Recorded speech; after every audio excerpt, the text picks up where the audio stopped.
Our boy Tobin out for the whole week, getting his citizenship to Peanut Island.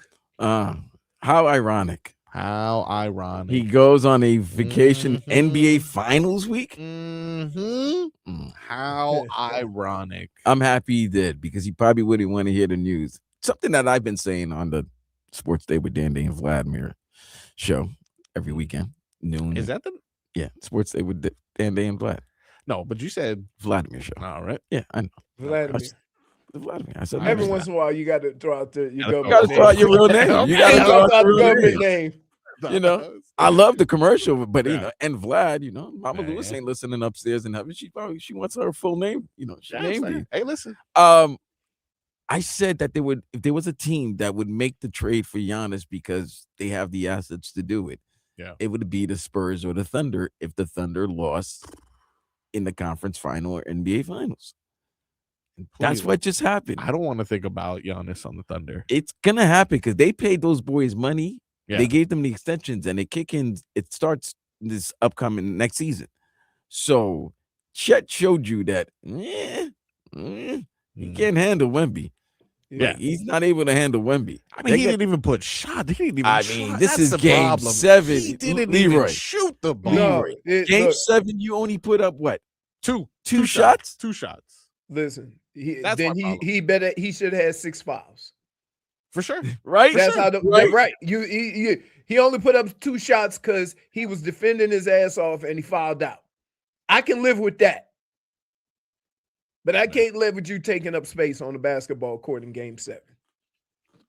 I want to welcome everybody in on our live stream. In addition to Tobin being out, Figgy is out as well, who is usually steering our ship. She'll be out for the whole week as well. So you'll probably get a couple more speed bumps on the way, but just deal with it, dude. But here's something we could smooth right now. All right. Your weather report. Oh, let's go. And of course, this weather report is brought to you by our friends over at Tornado Roofing and Contracting, helping homeowners stay safe this storm season. Visit tornadoroofing.com for a free roof and window estimate. Speaking of windows, Leroy, can you go to the Windowplex and please tell us what it's looking like outside? All right. It's mostly cloudy. Yeah. We've been getting like these downpours of rain periodically over the last few days. It's that time of season, folks. But we got mostly overcast. It doesn't look like rain clouds, those high clouds, just overcast. Winds are light, 5 miles an hour, maybe a gust every now and then to 10, but not moving very well. That means you got hot, dead air just heating us up. I would say right now it's about 82 degrees, and I would look for rain at some point during the day because, again, it's that time of year. Yes, it is indeed. And ladies and gentlemen, he is a golfer. So therefore, 5 miles per hour is correct on the wind. Chance of precipitation increases as the day progresses, but small scattered showers. And currently they got it listed at 87 degrees. Yeah. Dude, I saw something I haven't seen in a while. It rained yesterday evening. Yeah. My pavers were steaming. Yeah.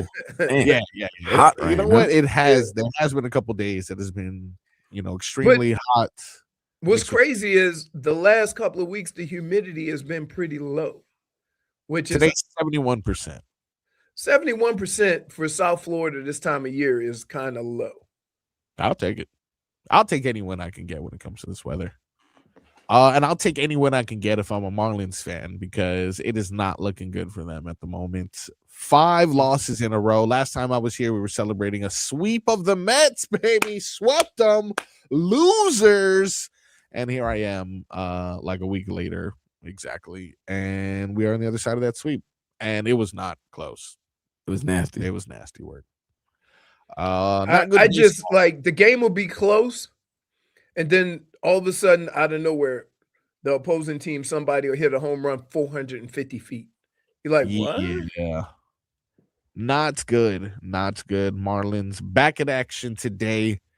looking to reverse their luck against the Nationals. And speaking of baseball, your Miami Hurricanes, unfortunately, their season ended as well.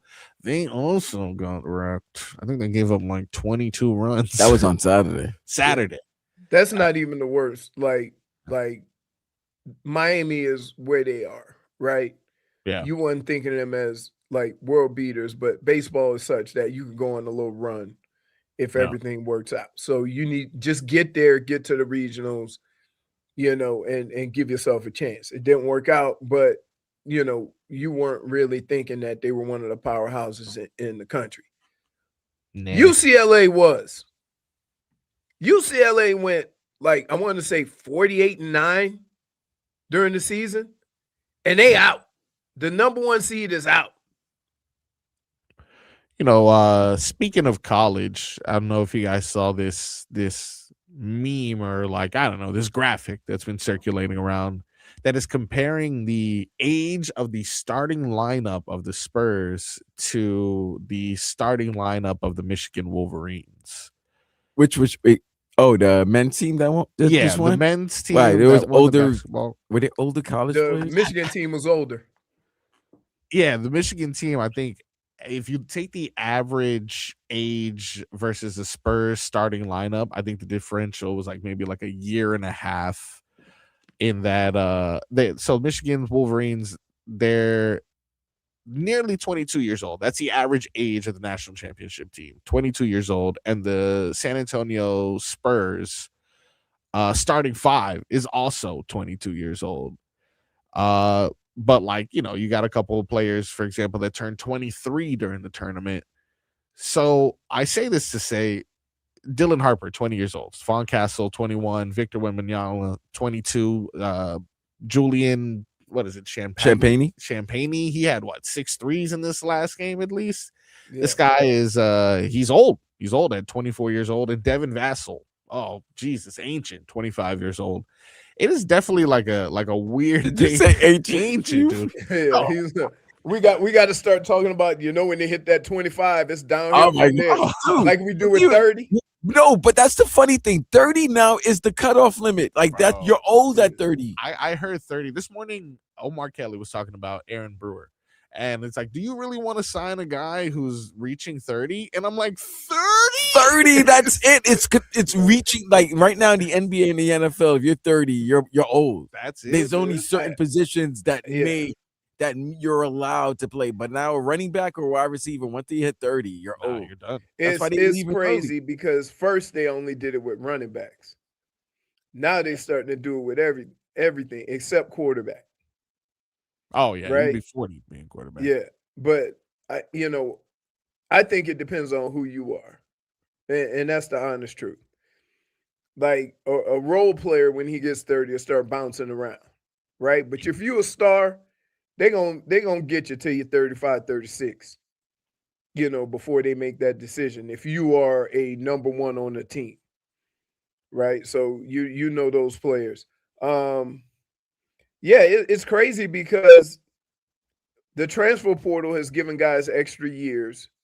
Yeah. And now you could play and be a junior and then go to a school and then become a top 5, top 10 pick. Whereas then you have the guys who are the one and dones.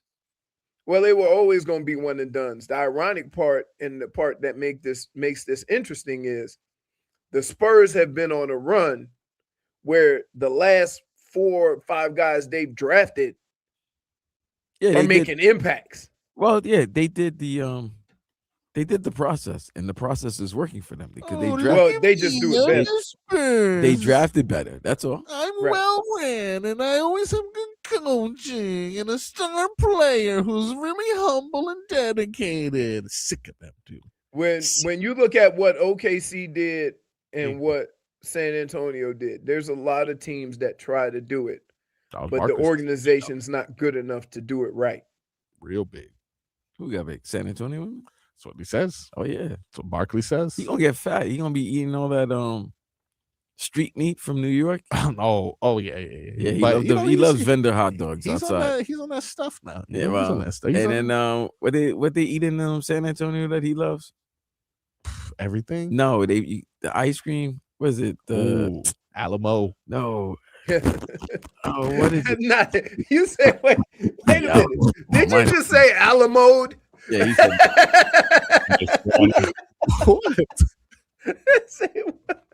what? What? Remember the Alamo? There is nothing. Remember the Alamo. Oh my. Woo. Sorry. That's good. I gotta put that one in my my chamber there. Did you guys hear Brian Flores beefing with the Dolphins? Churros. That's what they have done it well. Who's done it well? Huh? Leroy froze on us. Oh no. Oh yeah. No. Yeah. He's back. He's back. Look at that. All right. You left us, Leroy. I don't know. We got Fonz's in town. We might have too many people on the same Wi-Fi. All right, we're gonna take a quick break, and when we come back, we are going to discuss day to day, see what celebrity birthdays we are blowing out the candle for, and what day we should be celebrating. Pause, by the way. Let's go ahead before we do and let Leroy tell us about our friends at A&T. Or is it AT? Guys, A&T for the best dry cleaners South Florida, use our friends over at A&T Dry Cleaners. The owners are, that's our guy. You can call and text him anytime. His number is 954-610-9383. That's 954-610-9383. They've been around for 40 years. They're family owned, and they keep it in the family. The mamas, the seamstress, they can do same day sewing. Just give Ira a call. It's summer. You know you want your wardrobe looking right. You've been going to the gym. Hey, Frog Boy, you done lost some weight. Yeah. Some of the pants are a little bit baggy. Ira can take care of you. You got those summer weddings. You got a formal wear. You got to get it right. And again, they can do same day sewing. They can pick up, drop off all your orders. They service all of South Florida, Dade, Broward, and Southern Palm Beach County. And if you mention our name, Tobin and Leroy, you get 25% off your order. That's right. Ira's going to hook you up because that's our guy. He looks out for us. He came out to the cigar event. We had a great time with him. And I promise you this, once you use A&T Dry Cleaners, you'll never launder your own clothes again.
Welcome back. Tobin and Leroy live here on a beautiful Monday morning, even though it's raining a lot. You get it. Leroy, of course, taking his time to return from break. No issues, though. We will power on with our favorite segment of 10:50 a.m. on a Monday. That is Day to Day, where we go ahead and give a quick happy birthday to those celebrities who are celebrating. And we do have a couple stars here that you may recognize here. Vlad, how much of a fan are you of Spider-Man? I'm a fan. Not like Leroy is a fan, but I'm a fan. Yeah. Okay. Yeah, what did Leroy just eat right now? What'd you just eat, Leroy? Yeah. My spidey senses are saying M&M. No. So they have these little like round things like at Publix. They come 4 in a pack, and you can get chocolate or whatever. I had churro. That thing was delicious. Yeah, you can blame that on you, Vlad. You said the magic word last segment, and it churro. I said it right. I said that was it. And Fonz is in town. Oh, nice. Right. And Rebecca's home too. So when I go, have some conversation or whatever. There's gonna be some snacks and food always gonna be around now. Man. Yeah, you got a full house. Yeah. How's Fonz? I'll ask you those questions off air. I'm about to ask about Fonz's personal life on air and stuff. I'm about to catch up with you. Anyway, today, June 1st, tell me if you know these celebrities celebrating a birthday today. Tom Holland. Spider-Man. Spider-Man himself. You don't want to know how old this young-looking man is. 40. Really? Wow. That's well, I just say that here. Yeah. Let me tell you how I am with actors. Yeah. I don't realize how early they start. And when I've seen them around for a while, because what's her name? Padme, she was like 13 when she did the Star Wars movies. Oh, I didn't know that. She been acting for 20-something years.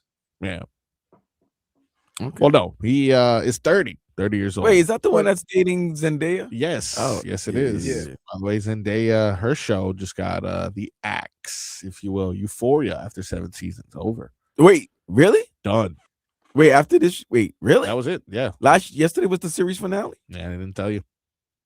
You know what's crazy about these shows, though? Like, you get invested, and the reasons why they cancel them have nothing to do about your interest. Right? Yeah. Like, it's crazy. Show will not return for season 4. Only three seasons. Shocking death. Oh wait, you know what? I'm just probably spoiled it for somebody. I don't know who's dead. I've never seen the show ever. I really haven't. I don't really like Zendaya that much. Really? Man, she hurts my heart. Just look at her and I'm like,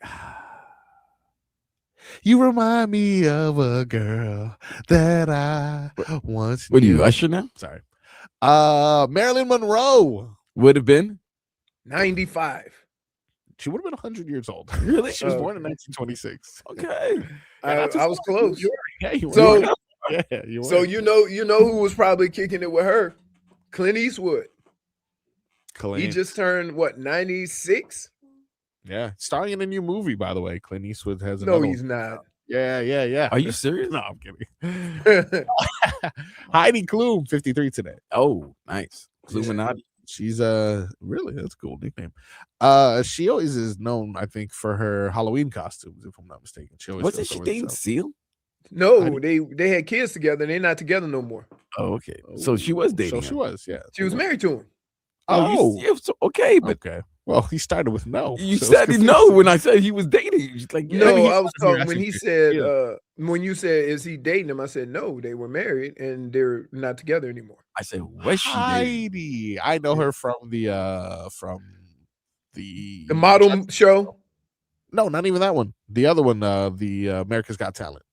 I had no clue that she did anything other than she did that afterwards though.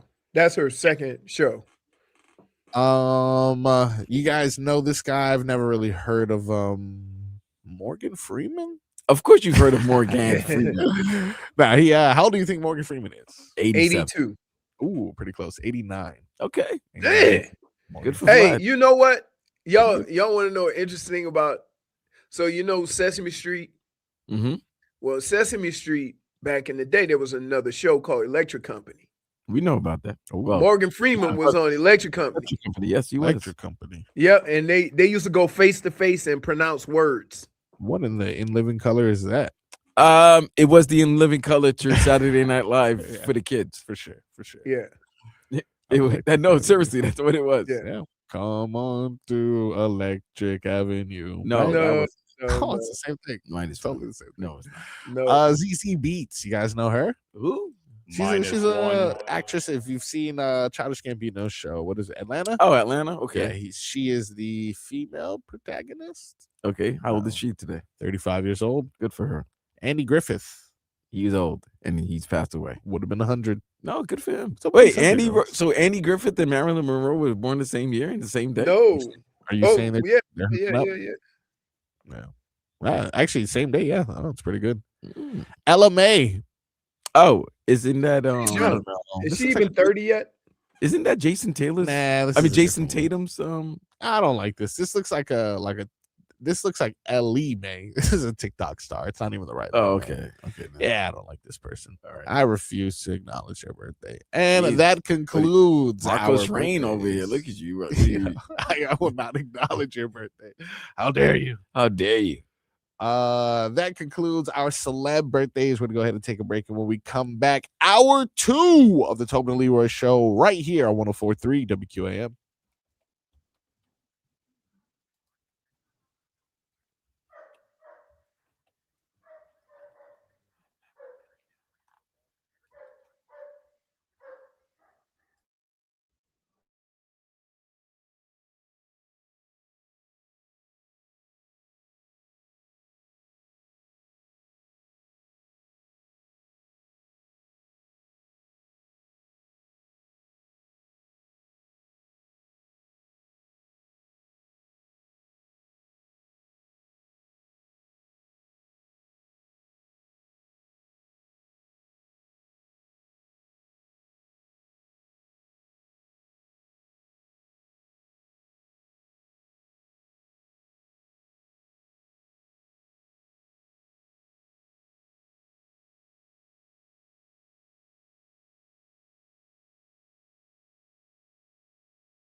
Welcome back, ladies and gentlemen.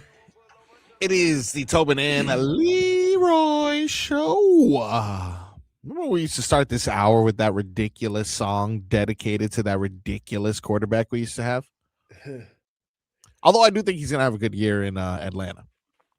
Well, there's a couple of reasons why. Yes, there is. One is he's playing indoors, and half of his games are not going to have. That being said, your head bounces off carpet a lot more than it bounces off grass. So there's that. Yes. The other thing is, I would be inclined to say he has more talent around him, not just one guy. Yeah, for sure. I would say, although I'm not going to discredit Achane, I think the closest, kind of comparison was the running game that Achane provided. Bijan does that and a lot more, a lot of other things too that they use him for. He has better tight end play. Wide receivers, I don't think they have one as good as Tyreek, but as a group, Drake London is not that bad. No, he's not bad, but they weren't Tyreek. Yeah. Right. And this offense kind of Tyreek ate and everybody, underneath them got some, including Waddle he's got a Bijan. Right, that's what I'm saying. Right. You know what else? You know what else? You know who's gonna have a big year? Waddle's gonna have a big year in Denver. Oh, yeah, for sure. Oh, if Knicks is healthy. Yeah. Right. Yeah, well, what's their backup situation in Denver, actually? I don't know. You don't want to know. And to be honest with you, if you have to ask that question, you're already in trouble. It's true. Like, I don't know why people getting so enamored about we need a valid backup quarterback. No, you don't. You need your starting quarterback to be healthy that you're paying $50+ million. Jarrett Stidham. There you go. More like Jarrett Stidham, am I right? But does that not make any sense to everybody? We worried about backups. If you worried about a backup, you ain't got a damn starter.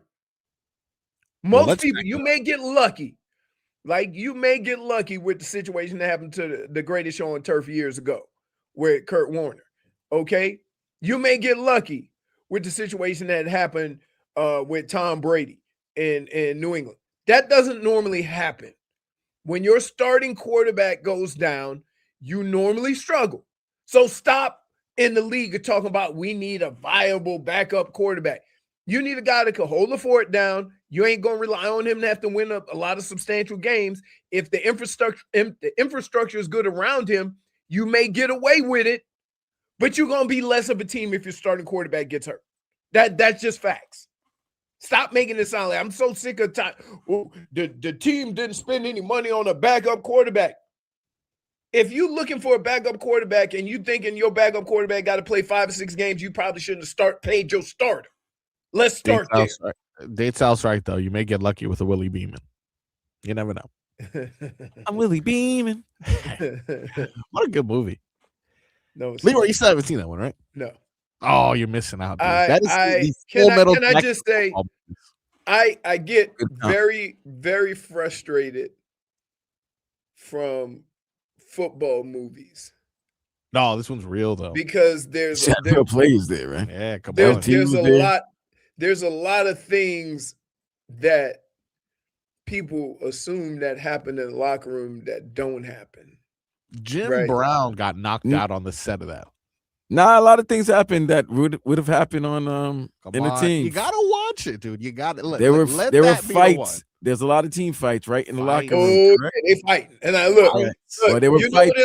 You know what the hardest thing in life to do is in that movie. Yeah. You know what the hardest thing in life is? To go into any situation where you wanna be the guy, you want to be a starter or whatever, and get into that situation and you say you got to root for the guy that's better than you. Because everybody say it's all about the team, but if I'm a running back and I go into a running back room, I'm thinking about getting my shine. That's the position. That's your position is the only position where you really don't want the person ahead of you. Yeah, because he get 3 carries for 30 yards, and then the coach say, We just gonna run with him for a minute. Next thing you know, it's 3 years and you ain't played a lick. So, like, it happens that way. It don't happen at quarterback, right? It has happened at quarterback, but rare, right? Rare do you have to decide we're not gonna play Drew Bledsoe and go win a chip with Tom Brady, right? That doesn't normally happen. I mean, even if you look at the 72 Dolphins, soon as Bob Greasy got healthy, they put him back in. And they went undefeated. We love you, Earl. Yeah, man. I'm telling you. It's a hard thing. You want to talk about being a team player?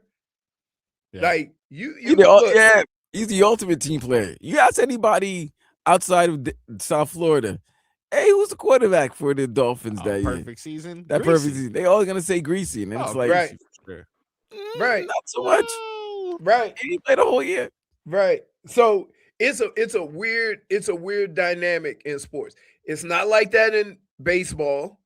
It's definitely not like that in basketball, right? Because when you come back, if you the starter, you still they're gonna move. Spo does it all the time. How many times Tyler Hero came back from injury and then back in the starting lineup? Yeah. I don't care who been balling, right? So, yeah, but football. You know what, Leroy? I'm disappointed in you not seeing Any Given Sunday. I need you to go see Any Given Sunday. That's the one you gotta watch. No, bro. Leroy, that's the one you're gonna come back and you're gonna be. You know what, guys? I have something to say. I finally saw Any Given Sunday, and I have to say, this was at least the closest movie that was as close to football really is. It really is. Right? They got the guys that you would know. Right. Jim Brown and LT. And Michael Irvin. They had they had guys that were there, bro. Like they had I'll give Oliver Stone credit. I would say this. And he had what those guys did was give you credibility, but they could also stop you and say this would never happen. Right. Yeah, look, you're like remember that show Playmakers? No, Playmakers was just that was ridiculous. That was Hollywood. That was ESPN trying, like whoever on ESPN. No, Any Given Sunday was the closest thing. I can't promise you I'm gonna see it no time soon. My only I think you know what you and Fonz should watch it. I'm texting Fonz right now. Like him and Fonz should watch it. Now. I wouldn't be surprised if he's already seen it. Oh yeah, but I like the I think everything. I like the true story. Bring you back to your seat. I think everything would bring you back to when you were in the NFL. Like you would be like, yeah, I think you'd be like, I've seen this happen. That's happened. That didn't happen. Hey, that might have relationships. Like relationships between players and somebody else's girl. Like that type of thing. Owners doing back deals, trying to move things. It was legit. And then obviously the plays. You're gonna be more about the plays. Like, come on, man, I wouldn't be in this formation, that type of stuff. But that's just you being you. Right. But if you're watching it for just the entertainment and just an inside view of what an NFL locker room might go through. But I like true stories, and I don't care if Hollywood spruces it up a little bit. Like one of my favorite movies ever was with Gale Sayers and Brian Piccolo, Brian's song. Right? Because keep in mind, and this came out when I was a kid, right? It was the first time they actually used real footage from a game in a movie. So they showed actual Chicago Bears film footage. They showed Brian Piccolo actually playing. They showed Gale Sayers actually playing. And so I've always that movie. Now the remake was hot garbage, right? But that original movie, I'm always gonna remember the Titans. Oh, come on! Right? All right. So did you love the movie because of the story, or you were looking? I love the movie because of the story, because they lift some liberties. Oh, listen. Let's just say they took some liberties in that movie. Man, liability. But I can separate the two. You understand what I'm saying? Right. Like I can have a love for the actual story and separate the movie making of situations in said story, right? Like the movie about Marshall, right?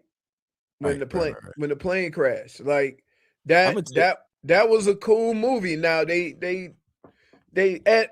took some liberties in it.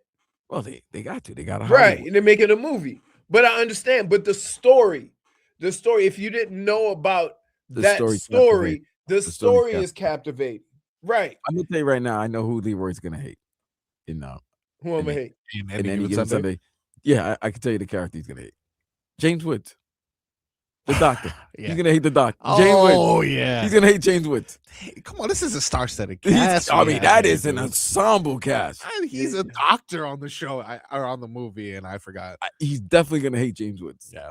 Yeah. It wasn't until you said the doctor. I was like, no, because I know how I'm just thinking how Leroy thinks. Like Leroy's gonna want to enjoy it, but this is a little too real for him. So he's gonna critique how real or how close to real the situation or scene is, I know he's gonna go like the other thing. I've never had a doctor like this. You would be fired if you had a doctor like that. That would be that type of. The other thing is that there's certain players that played in the NFL that want so bad to make what they did important. And the guys who played for a long period of time, they just tell it like it is. But you have these guys that take liberties with some of the stories, right? And I always think about those guys who do it, and I'm like, come on, dude, right? Like, I remember when you played, you wasn't like, you know what I mean? I don't never claim like I put in my work, I did my time. Oh, okay, great, right? But I ain't never standing on some kind of podium saying about how different football was when I played. Well, it was this or that. You don't hear me say that, because I believe a world-class athlete in any sport would adapt to the way that sport is being played, right? So I can take a Hall of Famer from years past and put him in today's game. Then he would learn how to have a crossover. He would learn a better jump shot. He would learn, because a great player finds ways to adapt. And that's just the nature of that sport. Guess what? Years ago, if you were 6'10", you played center. Simple as that. No questions asked. So when somebody like KD comes into the mix and starts dribbling, having handles, and shooting the ball, the league adapts to that skill set. Now everybody else is like, I need a wing player to defend that. We need an athletic wing, 6'10", and the game changes. Right? Yeah, so how do you adapt to your starting linebacker being on cocaine, Leroy? That's what's going on in any given Sunday. If he's getting you 3 sacks, snort away. Hey, listen. This man there's also, I don't care who you are. Yeah. Right? Say something negative about LT and see if Bill Belichick don't sound alarm. I already put in the order, by the way. And this is so funny. Fonz is texting me back now. I say, yo, you gotta get Leroy to watch Any Given Sunday. His response was, he hasn't watched that? That's crazy. See, even you, come on, crazy. I'm like, bro, he refuses to watch football movies. I'm trying to tell him this is the only one he's got to watch. And then Fonz's response is, all he watches is Law and Order. Is that true? No, wait, I like NCIS. Yeah, NCIS New Orleans. He likes all crimes. He likes all detective shows or all agent shows. What did I watch? I came to your house. We were watching. This guy Nathan Fillion was the actor. Castle. I'm like, what are we even watching? A show that no one will remember. This is Leroy's life is just surrounded by Law and Order tribes just everywhere. I mean, dude, I spend 3 hours watching football a day. My life. Yeah. You know what I'm saying? Like, now you want me to watch a football movie? A-Top said you love watching CBS. I even know the little music that come on before the CBS show come on. Hey, He has the eye on the TV. He wants them to have their eyes on him. There you go. I see it. I see it. But yeah, you got to go see Any Given Sunday. Like I'm not Any Given Sunday, huh? You got to go see it. You know what's gonna happen. You're not gonna, you know, wait. Nah, just go in there. Listen. When I watch these movies, I watch it more for the plot and how it's done and whatever. Right? I'm not saying that I won't watch it to see how it goes. I'm just saying that I hate watching a sports movie and they go over the top with certain situations in the sport, right? I never watched one episode of that show that came on ESPN. Not one. Oh, Playmakers? Playmakers, yeah. That was so terrible, bro. Right. Yeah. I mean, just crazy. Like, just crazy talk. Like, not for nothing. In all the years I've been in football, you may have guys that did some dirt or whatever. I ain't never seen a guy go in the bathroom at halftime. You know what I mean? Like what? And what? Do drugs? Yeah. But it might have happened in other locker rooms, right? It could have, but I'm just saying it was a rare. Now I will say this: I had guys my rookie year that smoked cigarettes at halftime. That might be why we was 3-13. Couldn't breathe. I mean, if they're smoking cigarettes at halftime, I mean, just go in. But that's know what? To the bathroom to do a line or two. Between my first, second, and third year, Vlad, it's kind of when football changed. Football became healthier. Football became, something a little bit different. When Bill Belichick took over the Browns, right? It was like me being a rookie again because I wasn't even used to it. Think about this. When we would go to road games and we would get on the bus to leave the stadium, there'd be a cooler of beer if you wanted beer. Yeah, I was about to ask you that. Bill doesn't drink beer, does he? You didn't have beer. No, I don't know. We just didn't. It was a league-wide thing that we wasn't providing liquor on the bus or whatever, because guys was drinking and then when they get home from the flight, getting in trouble. Messing up all the fun. I guess. I guess, but that like, yeah. I mean, just imagine me. I'm trying to be in tip-top shape.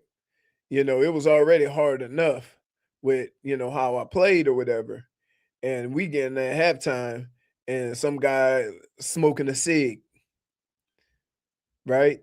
Like, and that was back in the early 90s. You could just smoke up in the restaurant or whatever. They ain't have, no smoking here or no smoking there. What is what? Paul Marlers? I don't know. Paul Mars. Like, what's the dude on the horse? Black and mild.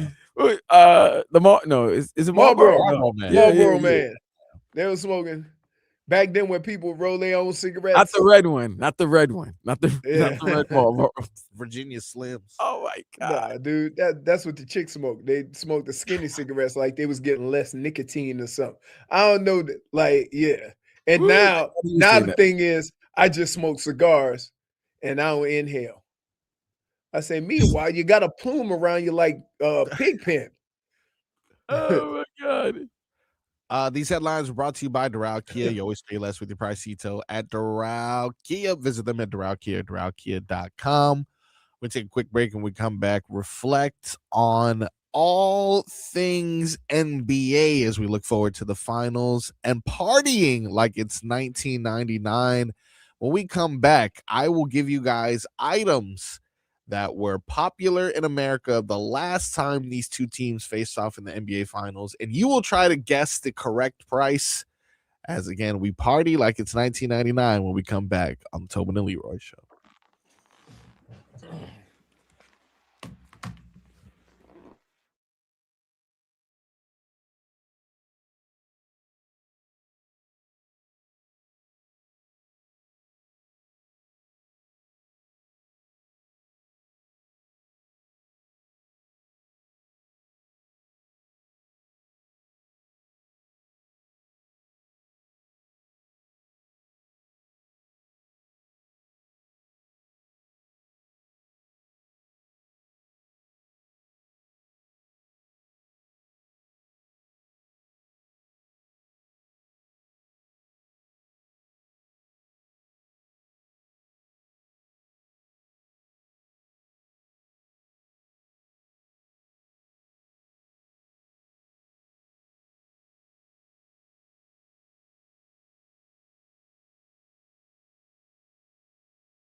Now, because I'm a millennial, when I hear this, I can't help but to think of the Lil Wayne freestyle over this beat. That was on No Ceilings. He killed it. Classic. But we go to the original. Fair, understandable. Look, we'll have some music discussions a little bit later. I need your opinion on something for sure. But in the meantime, let's get right into it, ladies and gentlemen. We are partying like it's 1999, and that is because for the first time since then, the Spurs will take on the New York Knicks in your NBA Finals. Last time we were on here, we were preparing for that, and I was able to ask Vlad about various prices of pop culture items or movies and stuff from that time. We're going to see if we can test his knowledge and Leroy's knowledge. 99, Leroy. Where were you? Minnesota? Baltimore? Oh, I was bowling. Balling in 99. He was balling as a Viking. Minnesota. Yeah. In 99, I was also balling on Madden with Leroy Horn on the Vikings. It was a good time. It was a good time indeed. I just turned 21. 21. It was a good year. 99 was a good year for sure. It was a good year. And Prince, now, how big was that song? Come on. In 1999. 1999. Hey, listen. That is definitely a classic for sure. And right on time, ladies and gentlemen. Let's hop right into it.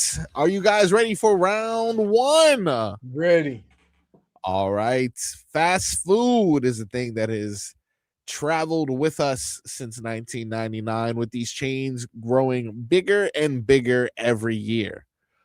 But in the year 1999, the cost of a McDonald's cheeseburger was this amount. What is your guess, Leroy? McDonald's cheeseburger in 1999. Price of that? $1.99. That is the price today, Leroy. That is the price. I'm going to go, considering I just saw a lot of my old college friends this past weekend. Yeah. I remember they used to be at like 39 cents Wednesdays. I think I'm going to go with 39 cents. It's either 39 cents or 59 cents, but I'm going to go. Yeah, I feel that. Hamburger was like 29. I mean, because basically all a quarter pounder with cheese now is a regular hamburger with lettuce and tomato. I'm not. Yeah. I think I'm closer than Leroy because Leroy's saying the price now. He's saying the current price. But I'm gonna go. McDonald's cheeseburger was $1.99 now. Yeah. See, the thing about it one is, cheeseburger. But the thing about it, there was a certain day it was like 39 cents. Yeah. But so then for me growing up, it was 59, 69 cents. 59 cheeseburgers, 69 cents. So I'm gonna go. Or other way around. Hamburger. I'm gonna go. Yeah. I'll go with 69 cents for the cheeseburger because I know there was just a certain day that it might go 39 cents. Well, the McDonald's cheeseburger on those specific days that you're referring to, Vlad, it got as low in 1999 as 35 cents. Oh, wow. 35 cents for a McDonald's cheeseburger. Right now it is $1.99. You can get quick math. That's now. Yeah. Bro, shows you how I haven't ordered a. Yeah, he hasn't ordered a cheeseburger in a while. Yeah. Because he'll make his own. But you know what he has done? He is, by the way, first round goes to Vlad. He has gone to Publix. And if you were to go to Publix in 1999 and get yourself a gallon of milk in 1999. 6 something.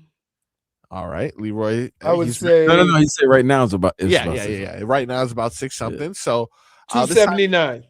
$2.79. Wow, hey, oddly specific, but I like it. $2.79 is his guess. Vlad, what is your guess? I'm gonna go $2.29. Oh, I thought you were gonna hit me with the $2.80. The correct answer. Average price. $19.99 a gallon of milk. $2.96. Ooh, all right. Ooh, got him. Hey, you know what's crazy? We got $2.80. Yeah. Hey, you know what's crazy? Yes. This is the honest truth. How much? I never started buying any of those things until you retired. Right. Where you had to live like a regular man. Yeah. Like regular humans.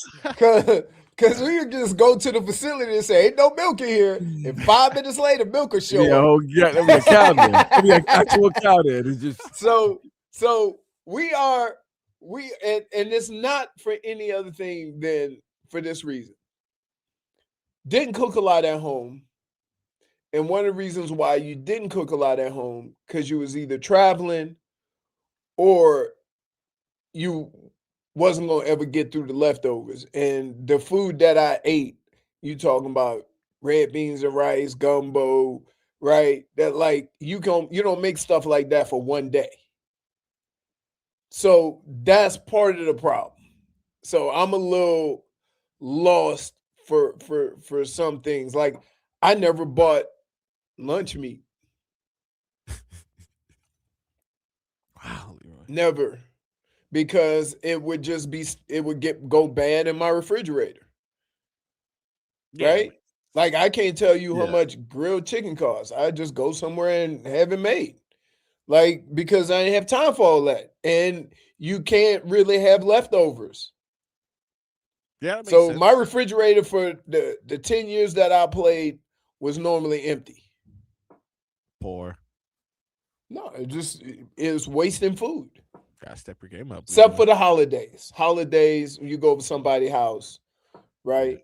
And then if you were single, you only went over to the married people's house. So they had kids and stuff, and they had room for leftovers and stuff like that. Mm. It's a sad life you live, Leroy. 1999 was a year of movies. Mm-hmm. Apparently, Any Given Sunday came out in 1999. Did it? Yes. Oh, well, did not reach. It really? Yeah. How much? It came out that long ago? Let's see. Yeah. Any Given Sunday box office gross. Yeah, 1999 film. It made at the box office $100 million with a budget of $55 million. Yeah, so yeah. So that's not. It's not that big of a movie. No, it's a big movie. Well, that's a big movie. Back in 99, if you made 9 figures. Of that movie, though, is you made 9 figures, so that's good for sure. But I think a lot of that budget probably went to the cast. No, that was an ensemble cast, bro. That was, we have Pacino, Cameron Diaz, Jamie Foxx, LL J, Bill Bellamy, James Dennis Woods, Dennis Quaid. Like, come on, this is just we're just rattling off the top there. That's at least $40 million right there. Dude, did you say Cameron Diaz? Yes. Okay. Yeah. That was prime Cameron Diaz. Pacino too. Like, Pacino is like half the night. That is really half the salary right there. That is really to get him out to go do that. Yeah. Believe it or not, the number one that didn't even come close to the top 10. Number one, as we discussed, Star Wars, $924 million. See, that's how much it netted. Number 2, Leroy. Did we talk about this last week? Yeah. Because we thought it was going to be The Matrix or something like that. Ended up being The Sixth Sense. The Sixth Sense, yeah. But at the end of that movie, everybody's like, "What? You mean that kid ain't alive?" Spoiler alert, dude. No, bro. Everybody loved that movie. No, everybody was like, "What?" I was probably too young to see that movie. I'm not gonna lie to you. I was probably too young, but my parents. I was too young to figure out what the hell was going on till the end. No, I actually still didn't realize it even at the end. I just was more focused on I see dead people. That's it. That one line. That was it right there. I don't know what happened to him. He never acted again, probably, but that one line right there. Yeah. He was like the lead child actor for a while. I don't know. We were the same. They didn't do AI. Was it that movie called AI? He did. No clue. Allen Iverson? No, not that. Was it Haley James something? Anyway, how much was a movie ticket in 1999? You could get I would say. Wait a minute, a matinee or full price? Full price. $4.50. $4.50. I would say they had like dollar tickets on certain nights. I'm gonna say $5.50. Okay. Average price to see a film. 1999, last time the Spurs and the Knicks faced each other in the finals was $4.69. Leroy, 19 cents off. Hey, I did go to a lot of movies. Yeah, Haley Joel Osment was the kid's name from 6 Cents. Yeah, that round goes to Leroy. To Leroy. We got 2 more quick ones to decide it. Now, this is something that has been antiquated with the development of technology, but stamps were a big thing in 1999. Yeah. A USPS first class stamp cost how much in 1999? How much does it cost now? No clue. Like 42 cents? Let's see. 13 cents. Stamp He said 13. cost today. I would say now they're 32 cents. I think they're like 32, 36 cents, something like that. Domestic price is 78 cents. Wow. All right, so What? it's a lot.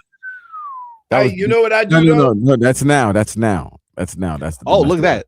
New prices in July of this year. 82 cents. What are we doing? Oh, they raised it 4 cents. What are we doing, Trump? What are we doing? You know what I do? You know what I do? Yeah. You get the forever tickets. What is that? Forever stamps. Yeah, emails.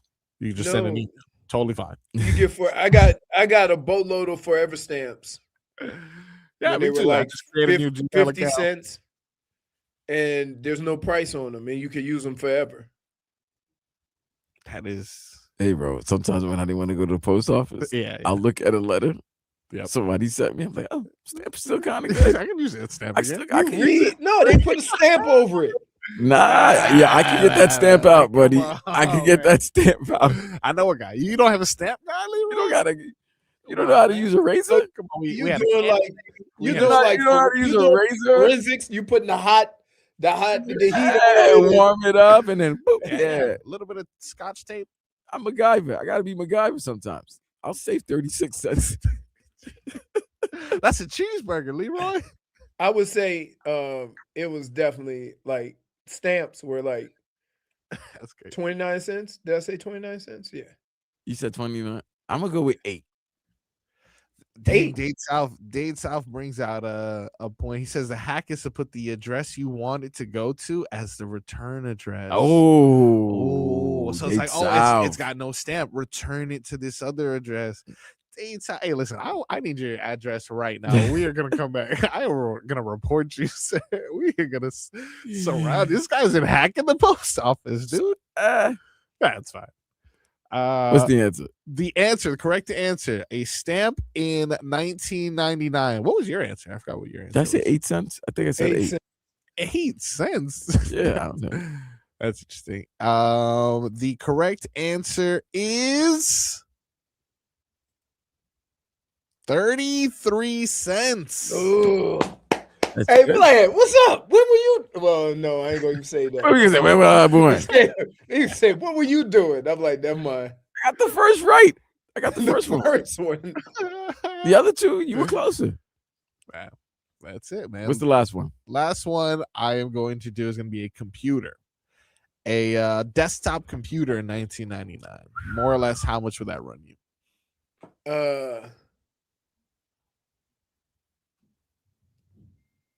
1,100, 1,200. 1,200. Because keep in mind, it's early computer. Yes, so I'm gonna say 600. 600. Okay. The desktop computer averaged roughly $1,800. Damn. Yeah. Really? Yeah. Early. Yeah, but keep in mind, Vlad, when they first start coming out, everybody couldn't afford them. Then they became more affordable. So that's one thing that the price technology is like the price goes down. Guess what? What about cell phones? Cell phones cost more back in the day than they do now. Wait a minute. Yeah, I think I remember seeing the Nokia in 1999. Cost of living was different back then. But you couldn't, if you couldn't afford it, you just didn't do it. Now it's accessible to everybody, so it's more affordable. Well, I mean, everybody got laptops back now. You know, laptops back then, $2,000. Yeah. Okay, Vlad, when you used to have a cell phone, they used to have to come and hook it up to your car like a radio. And then when you started having mobile phones, them things were expensive because everybody couldn't afford one. Then everything became affordable. So I would say, like, when it comes to electronics and stuff like that, when they became more affordable, the price dropped because now they're just not exclusive for people that have a lot of money, right? Like, remember, you saw somebody with a car phone, you was like, oh, looky Lou, right? It was a car phone. He was. Leroy, you had a car phone? Of course you did. You thinking like that? No, you know what I had? What? I ain't gonna lie. You had a car beeper. He had a Fiat. I had a pager. Pager. Because the other thing, you know what else you forget, right? Mm-hmm. That in your area, it was like you got a certain amount of minutes. Oh, you on that? If you went over your minutes, it was $1 a minute, and then there was roaming. Yeah, Leroy didn't start talking to you until 7 p.m. Listen, no, not with the car phone. Weekends, not with the car phone. So if you had a phone all weekend, if you had a phone, no, they ain't have that yet. When you had a phone, they had to have that. When you had a phone, your bill was like $1,100 if you used. Absolutely singular. Yeah, so I'm not even. Mm-mm. And then you know what? You know what's a great racket? The calling cards. Oh yeah. The calling cards was a great racket back then. Especially had family overseas. Oh my God, you know, Caribbean fan. Oh man, my girl was in Nicaragua at the time. The card said that I had 25 minutes, but 12 minutes later, the card also told me I was done. And what the hell I'm And you just have to go to the look. You could buy a Lucy, right? You can get one of them pickled eggs and a calling card. All in one spot. It was the greatest thing ever. And a 40. Yeah, definitely had to get a 40 back then. Yeah, that was a great night. We're gonna take a quick break, and when we come back, we will discuss Hove, Jay-Z. He's addressed the hate when we come back on the Tobin Leroy Show.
spell grateful.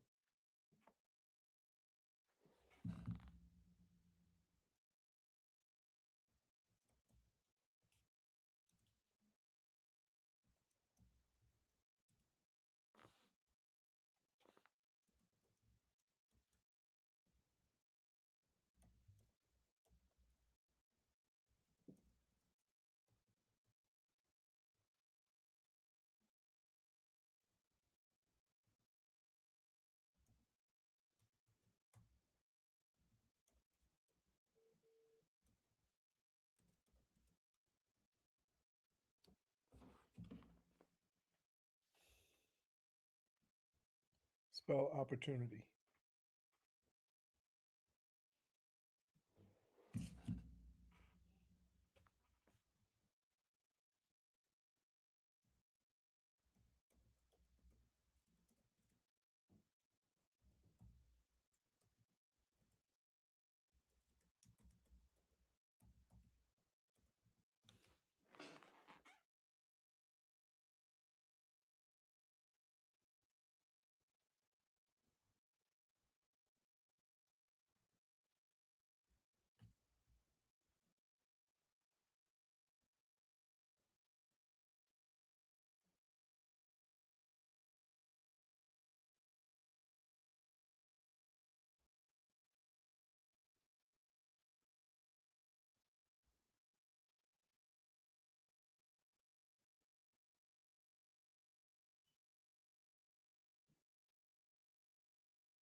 One of the classic beats for sure in his illustrious run, and add this to his list of epic moments in Jay-Z's career.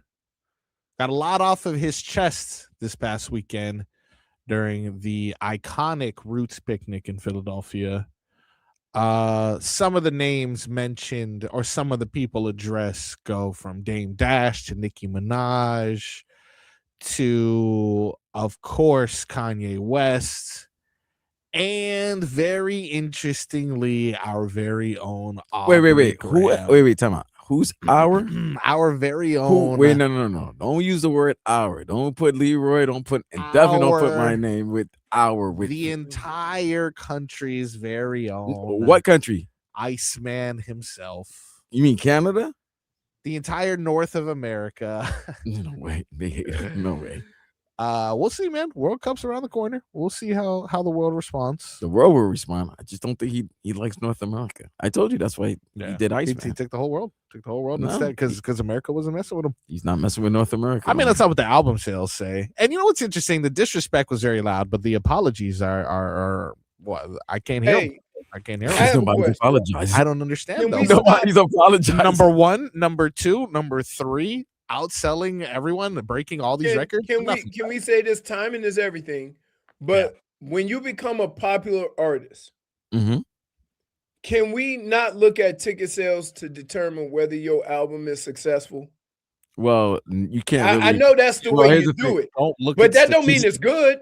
No, here's the thing, though. You're right. You're talking about bragging. This is what hip hop is all about. Being bragging. And that's how you brag.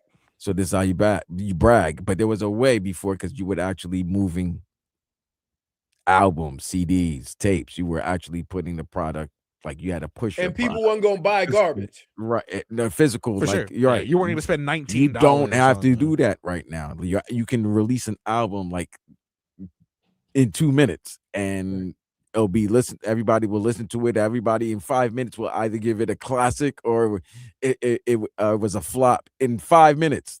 You know, not even hear the full album, but already have their own opinion. So I think a lot of these guys, which is kind of funny because this is what you were doing before, but now you've aged, you've matured, you're a father. So a lot of the stuff that you were talking or bragging about before you're not. You're kind of not bragging. Seems a little interesting because also that's what happened. But rappers seem to grow out of the crap that they was talking when. But that's if big. The good one. But if the good ones, I think they evolve. Entertainment. This is all to entertainers because I think this is some of the flack that Kevin Hart is getting after his roast and some of the things that were said. They were like, you protecting other interests instead of your people, and I think that happens when you're now you're entering other rooms that previously you were not able to get into, or you're in meetings now that your opinion matters. What you're saying, what you say will make things go or will make things not happen. So I think that's what happens with a lot of these artists. Your boy's about to feel the same thing too whenever his new deal comes up with Gamma. He's gonna realize that he's starting to realize a lot of things that I was into is not worth it. I don't need to make a classic album. Drake does not have to make a classic album because he knows he has a formula. He knows what the formula's been successful. Iceman's not a classic. It's a good album. It's not a classic. No. But he knows the formula for him to continue to be successful. And so agree. Dave South said it best. And I will, and I've always said this to you, Marcos. Yeah. Right? You were the wheelchair boy in Degrassi. Drake was okay until he started talking like a tough guy. And that's what happens when you start making a little bit more money. You start thinking you're untouchable and stuff like that. So when people start critiquing him and saying, you just talking this stuff, you haven't actually lived it. In his defense, though, so it's always his homeboys. I'm like, what? There's been his boys. My homeboy got this. My boy got this. I'm boys. I'm like, all right, bro. Enough of your boys. There's been successful. There's been successful artists that didn't have to all of a sudden go tough. Well, I'm just saying he's the number one selling artist of all time.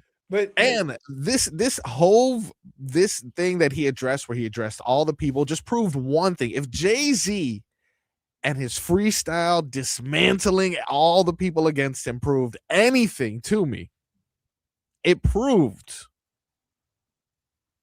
Drake won the beef with Kendrick. Because let me tell you, boy, Jay-Z is responding Marcos, to you, Drake. That ass whipping was so bad. He won one round. Would have been what round did he win? You know what? That's the round he won. Would have been Sam. That was a Faryukin of a round then. That was finish him of a round. That was fatality of a round. Fury woke up from death to beat Deontay Wilder. Drake was not doing it. He's the back. Minute. No, he's not back. Number one album. That's beautiful. That's great. Number one. That's beautiful. Does having the number one album make you the best artist? No. What if you break all the records? No. It don't matter. What if he is the highest selling artist of all time? Could. He has ghostwriters. Break them off. Oh my God. Not anymore, because all the ghostwriters left. You think they Vlad, Marcos, I would have more respect for Drake. Yeah. If he would have came out, like, did an interview with Oprah or something like that. Oprah. And say, whatever. I'm just saying. Right? Whoever is whatever. And he came out and said, yeah, I probably should stay in my lane because I got cooked. No, Leroy, we would have more respect for him, but for him to try to just act like that didn't happen. Oh, it happened. We all saw it. Listen, guys, but he addressed it. And let me but here's the thing. No. This is why, okay. You're an artist. Kendrick is an artist. You're kind of around almost the same type of environment. So for you to say if you're neutral in this beef, that means you picked a side. No, that means I like you both as artists. You're going at each other. I'm not picking a side. I just want to hear good music. No, but it went beyond just good music. Well, that's your boy's fault. No, it didn't. No. When you're like, if like, let's say, a guy beats me, in basketball or something like that, I'm okay if you vote for the best man won. But when he beats me and then he's like, that guy also is without using the same accusation, that guy's a thief. Not only that, not only did I beat him, by the way, that guy's a thief, and you shouldn't trust him, and he may have an STD. And then it'd be like, yo, what are we doing here? I thought we were playing basketball. If we're playing basketball, we're playing basketball. Yeah. But if we're playing name calling and you called me a name, what name did it? What name? Because you can say names. You can be like, yo, Kevin Garnett talks crap all the time. No, but then afterwards, when you put SA. So let me ask you this: if everybody has stayed quiet, if everybody you putting DV stains on my jacket, I'm gonna come back with a nastier stain on your jacket. Hey, can I ask you this question, Marcos? Yep. If everybody had kept their mouth shut and Drake had not said nothing, would this even be an issue? No, he started. They would have been on he tours. Started it. But this is not the thing. He didn't start it. He got Kendrick Lamar on his first tour ever. Oh, and when he did the song with Soft J. Cole, it was supposed to be them three. It's supposed to. And then who said F the big three? Who said that? It's just me. It's just big me. Who started the negativity? The little guy. The little guy that kicked his ass. Okay, he won that round. No, it wasn't a round. It was a round. No. I was around. No. How many streams has Kendrick Lamar had since then? What? How many streams? He was too busy doing the Super Bowl. About streams. What do I look like? An island boy? He was too busy doing the football, doing the Super Bowl. Then name another song off the Not Like Us album. Name another song. What do you mean, GNX? I guess that's the name of the album. Name another song. Remote? What's that? Oh I don't know. We got to go to break. Look at you. TV's off. Like, what are you talking about? It's 12:04. We got to go to break. Yeah. Now you want to call right after you've been called out. After you called me. I would love. You called out.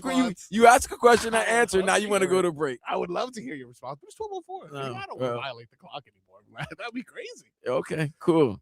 When we come back, more. There's levels. Like Hove told Drake. There's levels, buddy.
It's Michael Jackson.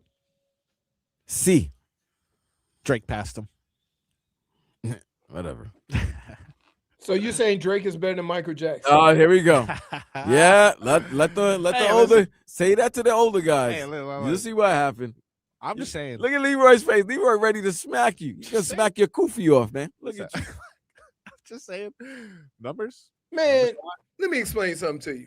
Nah, Michael. Your numbers, you can say what they want. All 3 networks. Yeah. When Michael Jackson came out with a new video. Nah, come on. Stop programming and you watch the video on regular TV.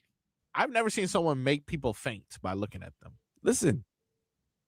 Drake could hold Adonis. Nobody's gonna go crazy. Yeah, no, for sure. Michael held Blanket. What was that? Is that the name of the baby? Blanket. Michael held his baby outside the hotel room. Yeah, there was people that were willing. Like, oh my God, if he felt that they would have held that. They would have caught that baby like Jerry Rice catching a football and bring it back to Michael.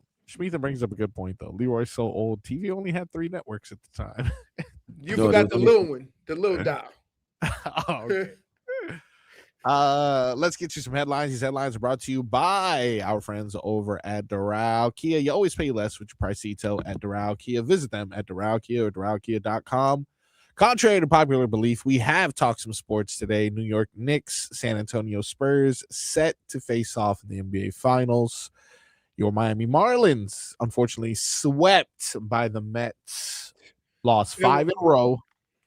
It's crazy watching this team, man. Because every game starts off, they look good. They're stealing bases. They're getting guys over. They sacrifice flies. They're getting key hits or whatever. And it never fails. Around the 5th or 6th inning, I don't care who's pitching, somebody gives up a 450-foot home run. And it's not even close. I mean, it's just a matter of how many people on base. Yesterday was bad. Like, right on the way to the ballpark, you start hearing, oh, this person's out. This person's out. Right. So when you're starting pitcher, all of a sudden is no longer the starting pitcher. He's got to be sent. He's got to be put on the injured list. That's gonna affect the team. Inflammation. Shin, bro. Shin. For a pitcher, inflammation. You better do those little toe things, right? I don't know. Listen. I ain't tell you what. I never had sore shins, like shin splints, anything like that. But I did feel like I broke my shin one time. Ooh. And from that day on, I wore soccer pads on my shins. Yeah, it makes sense. To me, the worst thing to ever happen to my shin, you ever had one of those razor scooters, you kick them and it comes around and just right there on the shin. Oh, no. You know what? I ain't gonna lie. I'm gonna be honest with you. Come on, we've all messed up our shins on the when you go on the golf course. Oh yeah, when you go on the golf course and you're trying to be cool, so you'll scoop up the ball, tap it on the face of the club like you see on TV. Yeah, I could do that. So one time I was getting out of the trap, and when you see the golfers get out of the trap, they lift their heel up, bap bap, whack the sand off with their club. Oh, you missed. I hit myself on that.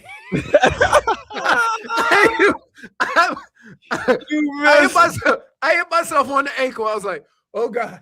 I was like, time out. What happened? Everybody look over at me. They go, you hit your ankle, huh? Yeah. Oh, it happened to everyone. All right. Happened to everyone. There you go. You're officially a golfer. Yeah. Dude, big shout out. I had the most embarrassing moment last night. Oh no. What happened? So listen, I need y'all to say this right now. We listen and we don't judge. Say it. We listen and we don't judge. I listen. So last night, when the ceremony was starting, right? They start coming out and everybody was cheering. Nobody wasn't saying that. Everybody was cheering. And there was a guy on stage doing this. Oh, hold on. So I'm like, I said, Fonz, who is this clown with the jazz hands? Go ahead, Vlad. You are absolutely correct. You know why I'm judging?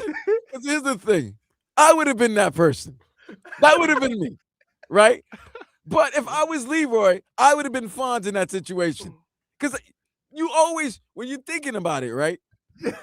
Because this happened to me in graduation. You think about it, you start looking at the person like, jazz hands. What's wrong with this He person? was just like going like this. But you don't realize they're because nobody was talking. Right. If somebody was talking and then when he started talking and he started doing it, I was like, they're an interpreter. You would have been like, damn. Cool. He was signing. And I was like, oh man. I feel like I sent because I'm like, yes, heads.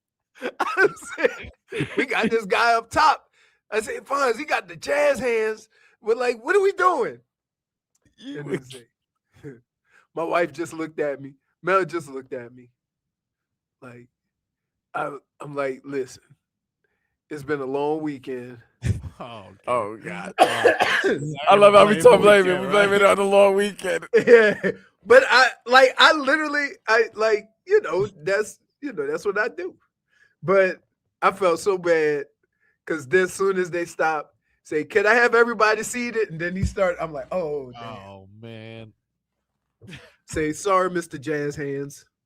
Oh, no, don't call him Mr. Jazz Hands. He's Mr. Interpreter, man. You're doubling I know. Listen, I could have kept it to myself. Right. Let me hold on. That's real talk. That's real talk. I wasn't like. Let's break it down, Leroy. Huh. Since you were already making fun of the man with the jazz hands, right? It was a man or a female? It was a man, but he didn't do it the whole. He didn't do it the whole commencement. He switched with a lady. Was he in shape? Was he a little portly? No. Okay. Regular. You know, if he's doing jazz hands and he's oh my God, no, he's kind of a chub. He was dressed. Leroy would have lost it. Leroy would have lost it. Nah, listen. Leroy, he would have lost it. Again, I already felt bad when I realized the little mistake that I made. I was like, wow. Mel just looked at me. I knew that. Look of disapproval. Yeah, like disappointed. I was like, I felt so bad. Like, but Fonz was like dying. Of course, because nobody's thinking about that, and then you put that in somebody's head. Man, that's so now every time they was clapping the celebration, we was all like, come on. like, I'm like, all right, yeah, nah, he was doing it. I'm telling you, jazz hands. Yeah, but was he doing like with a lot of like? Yes, because it was applause and Latin clapping or whatever. Was he doing right? 6, but 7? they got through the whole thing in less than 2 hours, so that was cool. Listen, his hands must have been hurting afterwards. Vlad, that means he said he altered with I know another one, yeah. With alternated with another one, yeah. Alternated with another because it was 2 hours long. But I like, yeah, it do you catch wasn't my proudest moment. Do you catch grips? Like, do you need a 15? Do you need a 15? Tripping. But yeah, 15? Like you need to take a 15. My time. So what's a handbrake? Listen, I understood my error and my mistake. Yeah. I apologize to Mr. Jazz Hands. I knew he was just I like this name for the person. He was just signing for the people. Yeah. He said Leroy thought the guy needed to go to the blue tent like Tua. No, man, I realized my mistake when I got the look from my wife. She wasn't happy. Well, that's always gonna be your significant other's gonna give you the look of like, you might have just maybe. I said, you knew who that was. I knew exactly who it was. Leroy, please redeem yourself by giving us a weather report. This weather report is brought to you by Tornado. I got you. And contracting. Can I just say this? Yes. I've never looked outside. Yes. And looked at an area where I am that looked more hotter than it does out there right now.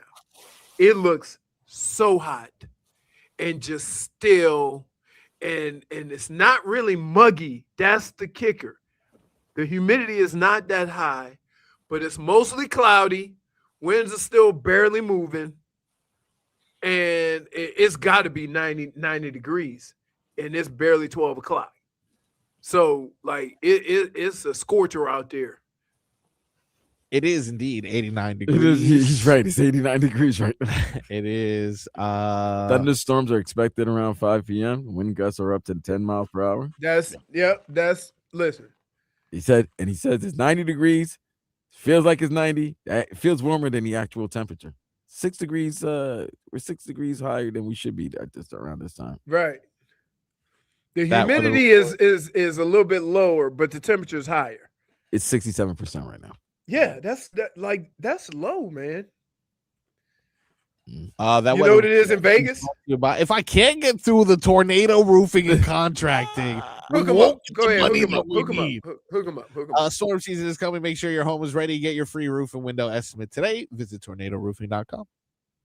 What happened in Vegas? Yeah, what happened in Vegas? Hey, in Vegas, it'll be 105, and the humidity will be 20%. Yeah, I love the dry heat. See, but then that makes hot is still hot, Vlad. But yeah, but I will take 105 and dry heat. So you remember years ago where they had the festival where DJ Khaled got booed at in Vegas. So we were there at the same time, and it was like 6 stages. They did it at the Las Vegas racetrack or whatever, and it was 115 degrees. So just imagine all these 20-somethings, on they whatever they drugs. Are. Yeah, they're on drugs. Dehydrating. Yeah. And so I mean, we saw a lot of fire trucks and stuff like that. And I got in the elevator one time, and a dude got in with his girlfriend, and he was hugging his shoe, one shoe. Wait, what? Yeah, he was holding on to his one shoe like a baby, and she was just looking at him, laughing at him. I said, wow. I said, that heat getting to him, right? She said, you could say that. Yeah, no, yeah. Meaning, whatever she gave him. So the cool thing about Vegas is they cool their pools. So their pools are only 80 degrees. So, but where we stayed at where did we stay at? Was the Excalibur, which is listen. I've stayed in better Motel 6s. Let me put it that way. It is. I mean, you do want to be on the strip, but it is one of the cheapest hotels on the strip. Yeah. So it's right next to Excalibur. The Excalibur, the outside is all glass. The sun was banging off of there right to us by the pool. I was like, dude, I was seeing spots. It was terrible. Damn. It was so hot. Leroy, wait, you saw more. What's worse, the pool or being hit? You ever seen spots when you got hit? Oh, no. There ain't no worse feeling in the world than feeling like all 60,000 people taking your picture at the same time. Oh, when you and then you have to say, here's the one thing you learn. Stay your ass down. You know how the boxers tried to get up and say, didn't even hurt me? Yeah. Every time a football player do it, he end up on the wrong sideline. He end up in the wrong huddle. We had one guy, Chuck Evans was a fullback, and we ran a lead play on the goal line against Tampa, and Brooks came up and boom, they collide. He trying to stop traffic, Chuck trying to move him one way or another. Boom, Chuck was face down on the ground. He started flagging in the linebacker. I done killed the fullback. Come get him. So we all laughing. We thought he was kidding, because he got a good hit on him. We look up. Chuck standing in their huddle. He's sitting in their huddle. We had to go get him. Chuck, I'm all right. No. Wrong huddle, Chuck. Take a knee right now. Right? Which is cool because you get a free timeout if somebody hurt. But when you try to play tough guy, now you got to run a play and you done just got in the wrong huddle. So we don't know what you told them. So, yeah. We are going to take a quick break, but before we do, I want to let you guys know that the summer of soccer is here, and we're giving away a soccer swag bundle. valued at around $250 from Sinbad Sports in the Coral Ridge Mall in Fort Lauderdale. For your chance to win, text the word soccer to 20357. That's soccer, SOCCER, to 20357. For more information, go to WQAM.com. This is a text contest. Message and data rates may apply. Don't text and drive. When we come back, the Miami Dolphins woke up and found $20 million in their pocket. What will they do with it? And speaking of money and the Dolphins, this former Dolphin may be forced to repay his salary. We'll learn about that when we come back on the Tobin and Leroy Show.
So we are live here on a Monday.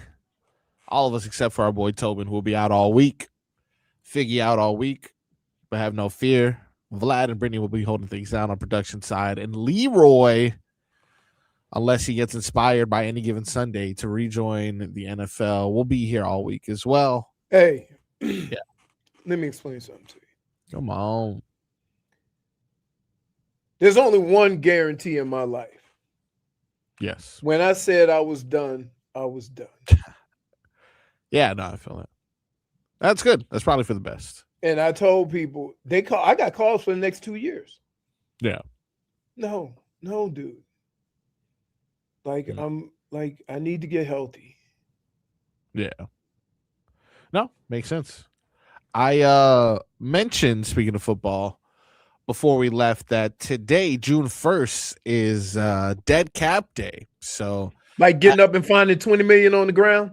Listen, at 4 p.m. exactly, that is when the cap space updates. The Dolphins will find an additional $21.1 million. It's give them the most cap relief in the NFL. It's easy because they had the most cap hit. Yep. This is one has to do with the other. Yeah, Bradley Chubb and Tua. Their releases hit the books at 4 p.m. today. Dolphins will now rank 16th in NFL cap space after being near the bottom for the past couple months.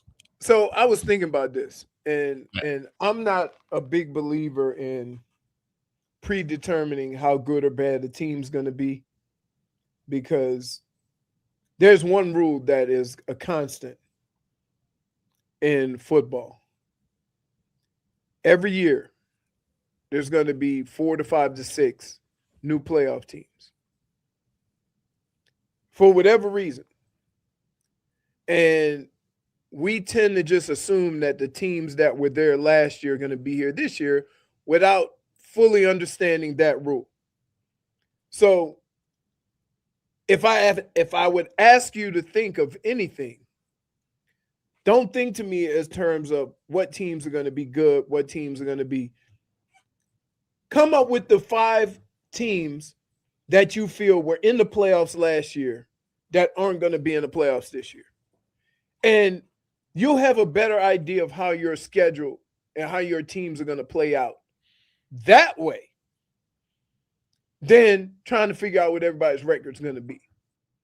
Because I got to tell you, you go to the NFC South, that conference is going to put out a new one every year. I don't care how good they are. They don't have repeat offenders. They rotate every year. You look at the AFC South. We thought Houston was going to have a chokehold on it, and they fell off. Right? Yeah. I mean, everybody's talking about the NFC East. Who thought in the AFC East that Buffalo wasn't going to win the division? Yeah, that was a fluke, though. If I had to pick one team out of the East, I would say, well, guess what? New England going from one of the easiest schedules to one of the toughest schedules. They got a whole bunch of stuff going on, and they still haven't proved to me they could protect their quarterback. And it's been proven that usually the team that loses the Super Bowl doesn't go back to the playoffs, has a bad year the next year. So take all those things into consideration before you go into wins and losses and whatever. You want to impress me? Pick the 5 new teams in the playoffs. We're not even talking about the NFC East, where everybody seemed to be coming up and going to threaten Philadelphia, but nobody has. But who knows? Dallas has talent. New York got to get healthy, right? The 5 teams will be the Giants, the Bengals. Were they in it last year? No. I like your first but wait, Bengals. I mean, Marcos. Yeah. Here's the kicker. All right. You ready for a twist in all this? Falcons. Kansas City and Baltimore didn't make it. Oh, there we go. Kansas City, Baltimore. That's easy. You just made my job easier. That's 4 there. Wait, you think Kansas City with Denver? Because not all 3 teams are going to make the playoffs. One of those teams. No, Denver's not. No. See, you don't know Denver's quarterback situation, though, Vlad. I don't know Denver, and I don't know what's going to happen with the Chargers with Herbert and McDaniel. That's what I'm saying. No, Herbert's going to make it. What I'm saying is usually there was a time, 2 years ago, 3 teams from the AFC West. Okay, let me ask you this. Last year, 2 teams. The Chiefs were the team that didn't make it. Right. So if I could give you 2 of the 3, who's gonna make it? Right. I think 2 teams will make it from that division. Who's gonna be the 2? Because that means you're gonna have to either. I'm going with the Chiefs, and I'm gonna go with the Broncos. That's incorrect. So you think No, I'm sorry. I'm gonna go with the Chiefs. I'm gonna go with the Chargers. Chiefs. Because you don't know the quarterback situation. I don't know the quarterback situation, and this is year 3 of the Harbaugh. Harbaugh, which is usually about that time where he takes the team to the next level, and this is McDaniel with no pressure. He doesn't have to be a good coach, like a good leader of men. He just has to design the little schemes in his dumb little post game. So how about this? What about the NFC West? Seattle won the. I don't think 3 teams are gonna make it from the. Seattle NFC won the West. Super Bowl last year. Seattle ain't making it. No, Seattle's making it. The Rams are going to make it. I just don't think San Francisco is going to be as good as they were last year. San Francisco, think about this. Leroy, they were also playing I want to say they might have been playing a last place schedule, at least no worse than 3rd place. They were playing a 3rd place NFC schedule. So they had a lot of games. The easiest schedule was New England. Right, but they remember San Francisco didn't have a good 2024, so their 2025 they weren't playing the best teams. I don't know how the Dolphins went from being terrible. I don't know how they're having the hardest schedule in damn near football. This is one of the weirdest. I'm looking at the Jets because schedule, it has to do with divisions you're playing. The division you're going to play, that's automatic. And it just so happened this year the AFC East is playing the NFC North, and the NFC North, each team in that division was 500 or better. Oh yeah, but the Bears this year cooked. Do you see who's on the cover of Madden? Caleb. So Iceman. That's it. We ain't even talk about that division. Fake Iceman. What? I mean, that's the original Ice. That's the real Iceman right there. What do you think is going to happen in Minnesota?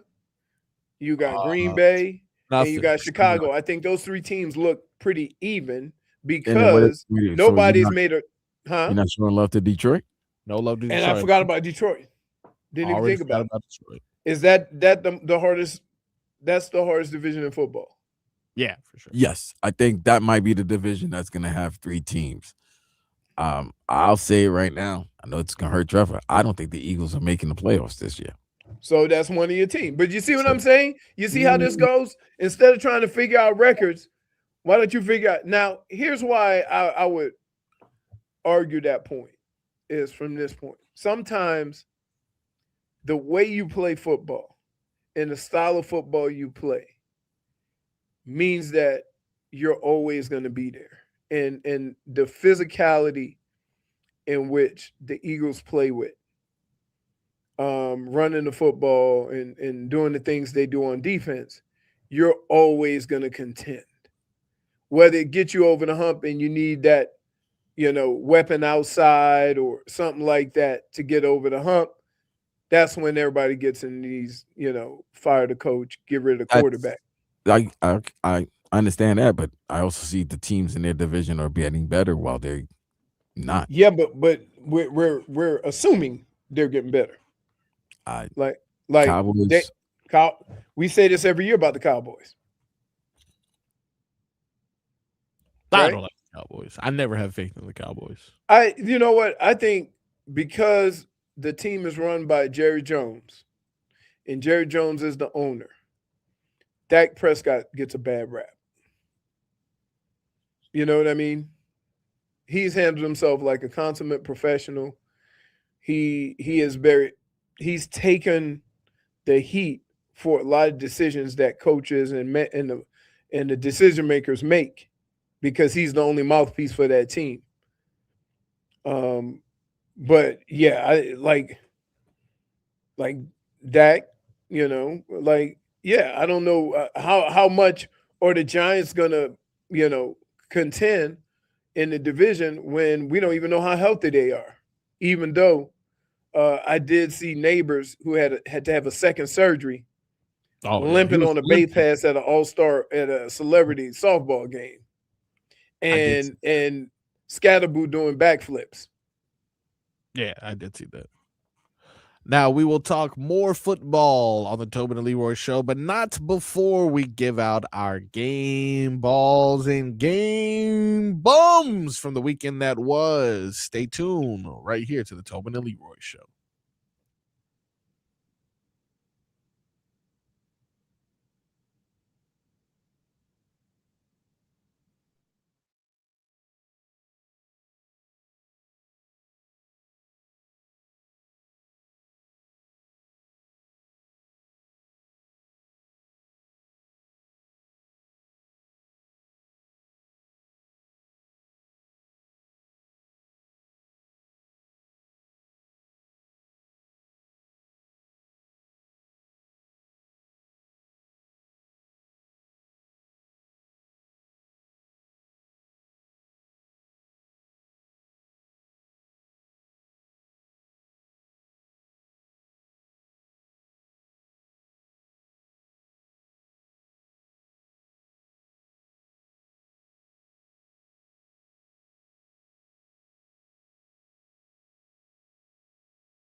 Time now for our favorite Monday tradition. Leroy will hand out his game balls and game bums for the weekend that was.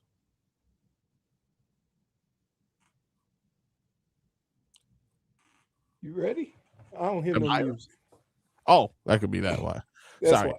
It's already playing, Leroy. Who is your game balls for the weekend? My game ball is going to go to the San Antonio Spurs, New York Knicks. Yeah. You can say what you want. It's good for basketball. And we're looking back in hindsight. They were the two best teams this year. As far as consistency, as far as playoffs. And we didn't know after watching the President's Cup or whatever that's called. The NBA Cup. The NBA Cup. No, but I get it why you call it. It's pretty much the equivalent of the President's Cup of golf. That we didn't know that was going to be what we're going to see in the future, because I'm sad that the NBA got. We doing football. We crown all these teams. Yeah. Sometimes overlook the teams that are actually playing the best. Well, I will also say this. The fact that the NBA Cup final was a good game. Right. It makes this more exciting to see. And low-key, Leroy, who did they play in the Western Conference to get to the championship? It was OKC versus San Antonio, and when San Antonio beat them, that's when everybody started. Saying, because they didn't beat OKC did not beat San Antonio during the year. Only once. And then, but they lost to them in the NBA Cup, and I think they had lost to them like 2 games prior to when they went to Vegas and played. So yeah. So you kind of see like when you see them in the final and in midseason, and then you see them in the finals for the real championship, you can say that those were probably the 2 best teams, or definitely this year. You know, because again, like we do in all sports, sight unseen, we crown teams. So sight unseen, we already assuming Kansas City gonna be back, Baltimore gonna be back. Like we not looking at all these teams coming up, the Denvers, the Chargers. You know, what is New England going to do? There's a lot of teams that are pushing these teams. You don't get the top forever, right? And that's why they say when you get there and you have your run, you better maximize it, because when it leaves, don't be shocked, because it happens. And so kudos to both those teams who have proven, I would say, more than the other teams, that they have been doing this all year and we just haven't been paying attention. Right? My or my game bum, I think I got to give it to myself. For your jazz hands. Yeah, man. I felt like because wait, let me tell y'all something. I want y'all to picture me, and you know how I do it, right? I'm all in. When I saw the jazz, I know you looked at it like you probably looking at it like, hey, what is he doing? Yeah. And then you probably notice. Then you probably looking around to see if everybody else noticed what you've been noticing. Yeah. And then you hit Fonz, and he was like, "Oh man, you see this?" And then before Fonz responds, right.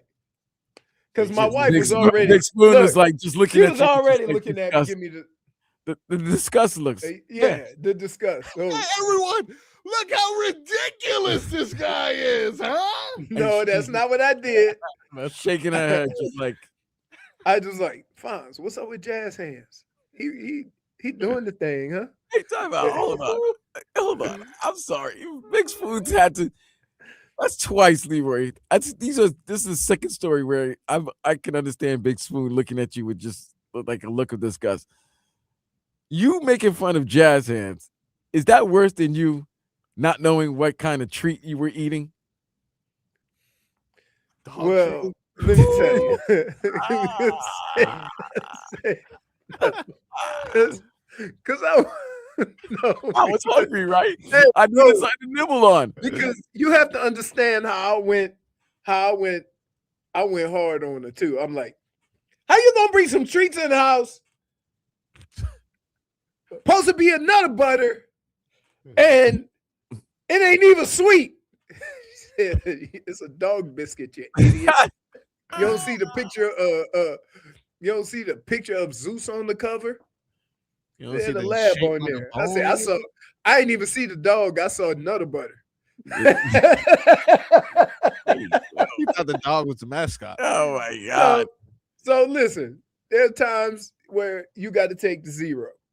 I'm definitely taking the 0. But then so you take the 0 on that, but you're not gonna take the 0 on the fact that you just looking at the man with his doing his hands and in hindsight, interpreting I knew he was showing some applause. In hindsight. Nah, he was saying hello. He was welcoming everybody into the event. It was an ecstatic hello.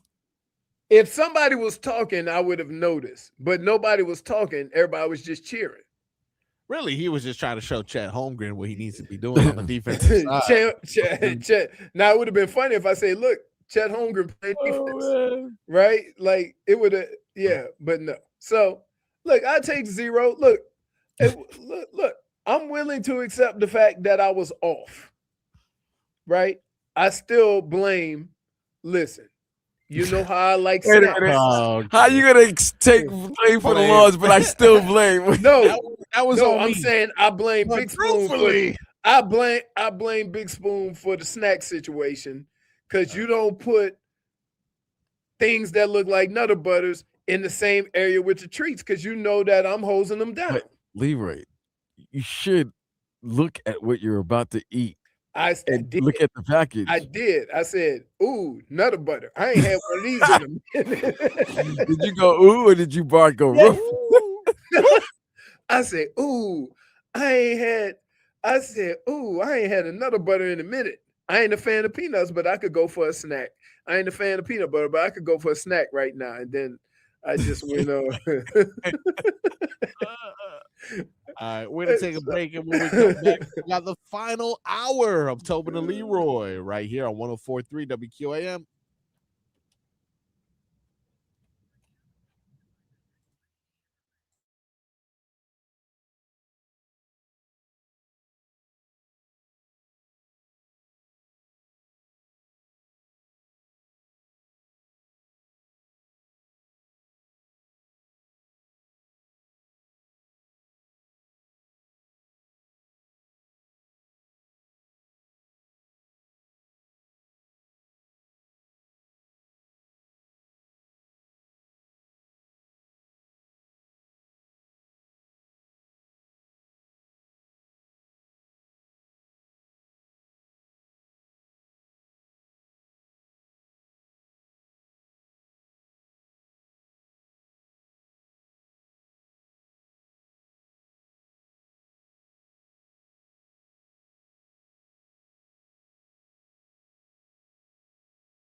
amazing.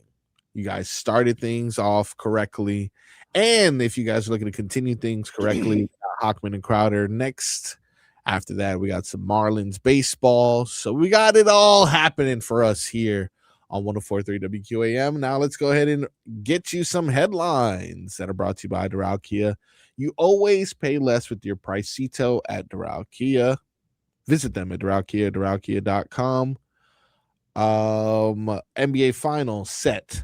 Stanley Cup Finals set. Knicks, Spurs, Hurricanes, Knights. Marlins swept by Mets. Back in action against the Nationals. Nationals today. in DC. The Marlins swept, like I just mentioned, but their starting pitcher Jensen Junk. Yeah. On the what is the list? It wasn't like the IR. It's the IL injured list. Okay. 10-day injured list, maybe, yeah. But I think he's gonna miss some time. Yeah, they said with some shin, not shin splints, some sort of shin injury. Dude, it's hard to injure your shin, right? Yeah, man, I don't know, man. It's the sport with the least amount of physical anything. Yeah, he's on the 15-day injured list with right shin inflammation. Right. And then they could convert it. Yeah, they could extend it to a 60-day. Right. Well, prayers up to them, and hopefully the Marlins can bounce back. We got some breaking news, though, out of the NFL, Leroy. Not sure if you heard about this. Odell Wilson. No. Well, that might be happening as well. But Russell Wilson. Don't tell me Odell. We'll talk about Odell's washed behind after this. But Russell Wilson finalizing deal to join CBS Sports. Oh, man. Finalized deal, became a sports analyst. Sources told ESPN's Adam Schefter. He had an offer on the table from the Jets to join the team as a backup to Geno Smith. He said no. He took his 10-time Pro Bowl selection, Super Bowl winning, Walter Payton Man of the Year winning self, and said, you know what? I'm going to join James Brown, Nate Burleson, and Bill Cowher. He'll be replacing Matt Ryan, who left the network. He's a GM somewhere, right? He's running running football operations or president of football. President of football operations with the Falcons. But my question for Russell will be, you're going to get a call. Yeah. Are you done with football? Yes. Or you just maybe he should be, but he's going to get a call. Somebody's going to get hurt. He'll get a call, and I would say he's done. Not listen. Phillip Rivers. He could say he's not done, but his body says he's done. Right? I'll be interested to see, because he's always tried to take himself on the straight and narrow, as far as saying all the right things to the point where it almost seems not real, right? How is he going to take that and put it, into the CBS gig when you're going to have to be critical at times, but you just have to do it in a way that, like, when I do this, all I try to do is, and I'm critical of players. Let's not even I'm not going to lie about that. But I also always keep in the back of my mind that I did that. And there's nobody more than me who should understand what that player and how that player is going about doing said job. And I think a lot of times players get caught up on being super critical without realizing their career. You know what I mean?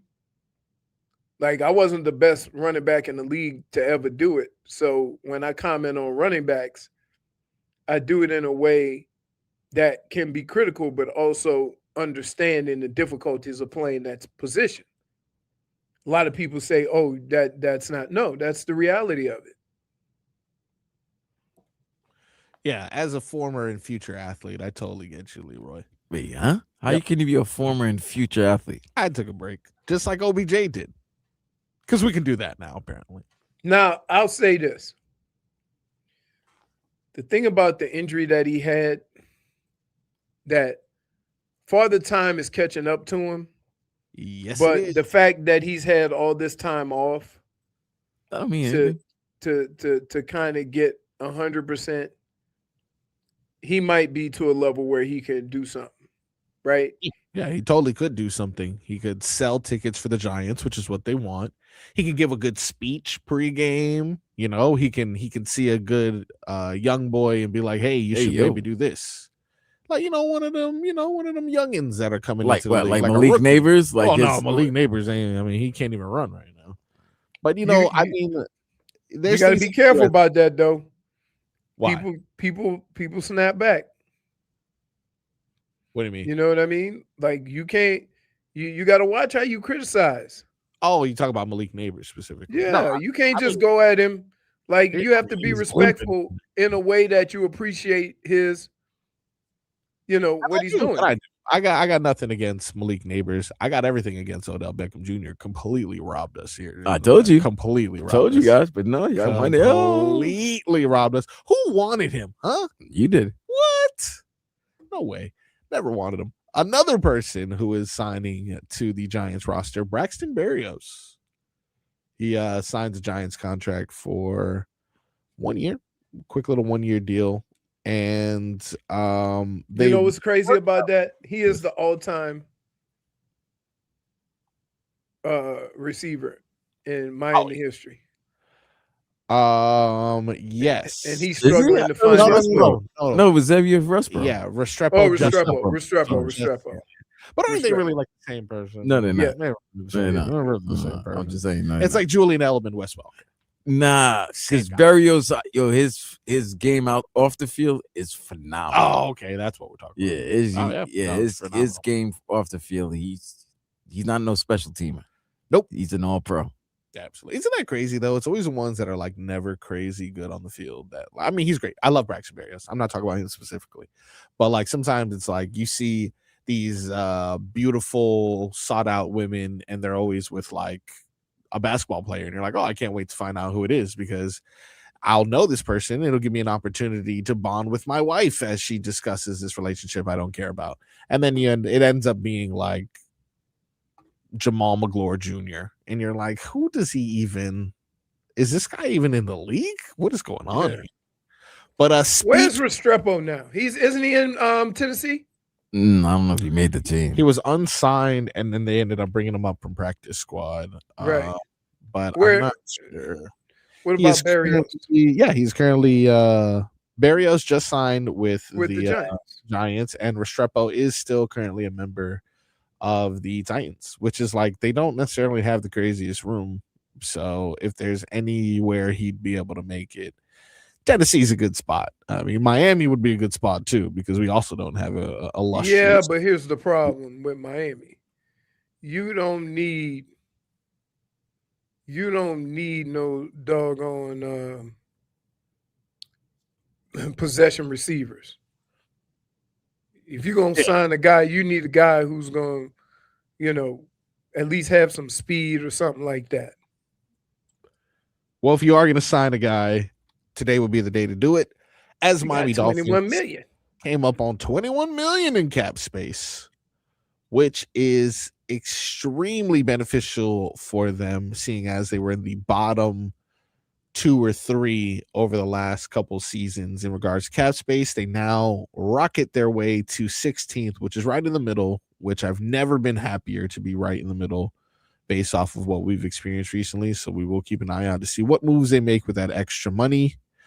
Now they're not gonna get anybody. No, major guys. No, they shouldn't, and they actually shouldn't. They should hold on to the money until next year. Maybe they'll get someone to solidify the edges, according to what Omar Kelly was mentioning. But there's just so many gaps in so many areas in which, there's places to fill. So it's just who will have the right number that will allow them to build for the future while also remaining. I think, would it be safe to say we think the easiest position right now to get is a guy who can stretch the field or a guy who can run, or you can find one of those guys. I think we got a lot of the guys that are fast. We just need someone who will can actually catch. Yeah, maybe potentially have some size too, because right. We just got done with the era of throwing fade balls to the cheetah in the corner.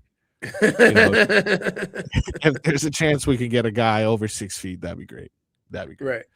But for the right price, of course. And thank God we didn't settle for OBJ again. Giants. No, it works in New York for him. It works in New York because he's more than a football player there. He is an entity of sorts. And who? OBJ. Oh my God. It's gonna sell jerseys. It's gonna sell tickets. It's gonna be good vibes. Dude, he's like Ben Simmons. They got the greatest mixtapes, man. Like their mixtapes are the best. No, I wouldn't disrespect him and say he's Ben Simmons. And then when it's time to play the real game, something's gonna happen. He's done. I agree. I agree. I understand. I hope that Bitcoin money helped. I hope so. I hope so. We are going to take a break, and when we come back, we will discuss a story I tease in which the Miami Dolphins may be asking for some money back from this former coach. In addition to that, I know that this show is constantly discussing, well, I would say Tobin is constantly discussing his love of Love Island. Now, the cast was just released, and somebody got yeah, somebody said the naughty N-word and did they? Yeah, really? I thought you were talking about the person whose leg is maybe it's a different game show that I'm thinking about. That I don't know, the person reality whose show leg is not there. And really he got munched on. I don't know what happened to it. We will find the story, I'm assuming, but I say all that to say we have a Love Island trivia event that I am producing that will be tomorrow. So we're going to have a quick guess, just give us a little bit more information on that. We will discuss the cast in honor of our boy Tobin, who is not here. We will discuss that information. And of course, we got to get to All Right, Oh No. So we still got an action-packed 1 o'clock hour. Stay tuned. We will be right back on the Tobin and Leroy Show.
on June 1st.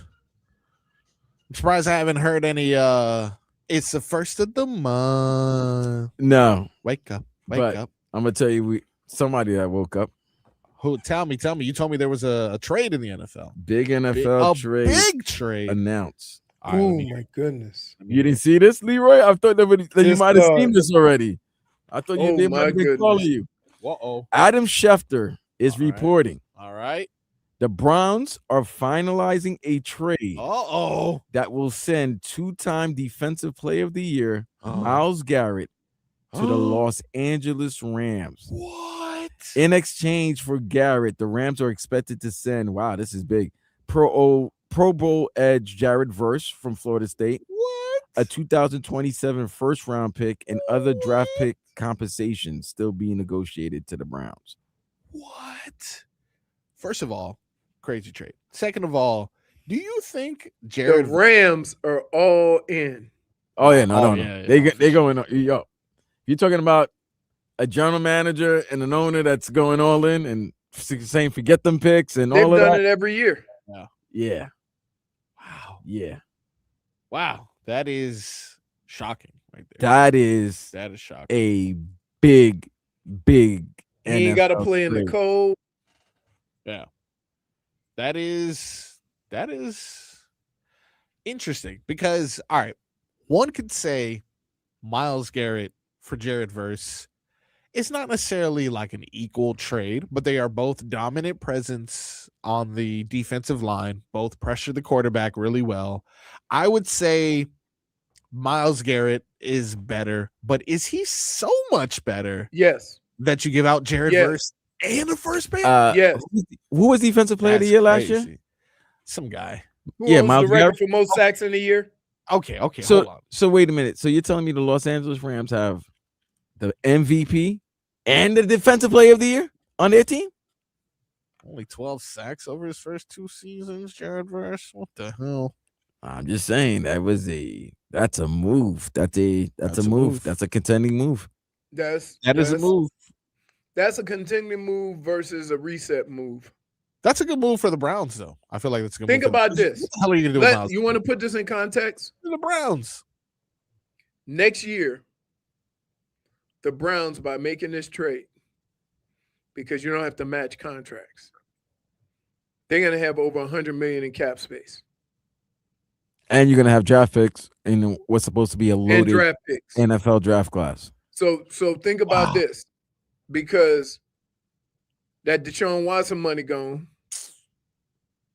you giving however much money you giving to Myles Garrett gone. So you got money and you got picks, is what you're saying. Right. Yeah, that's going to line them up to fail. But here's the problem. Vlad, I've said this in every sport. I can give any organization a plethora of picks and star players.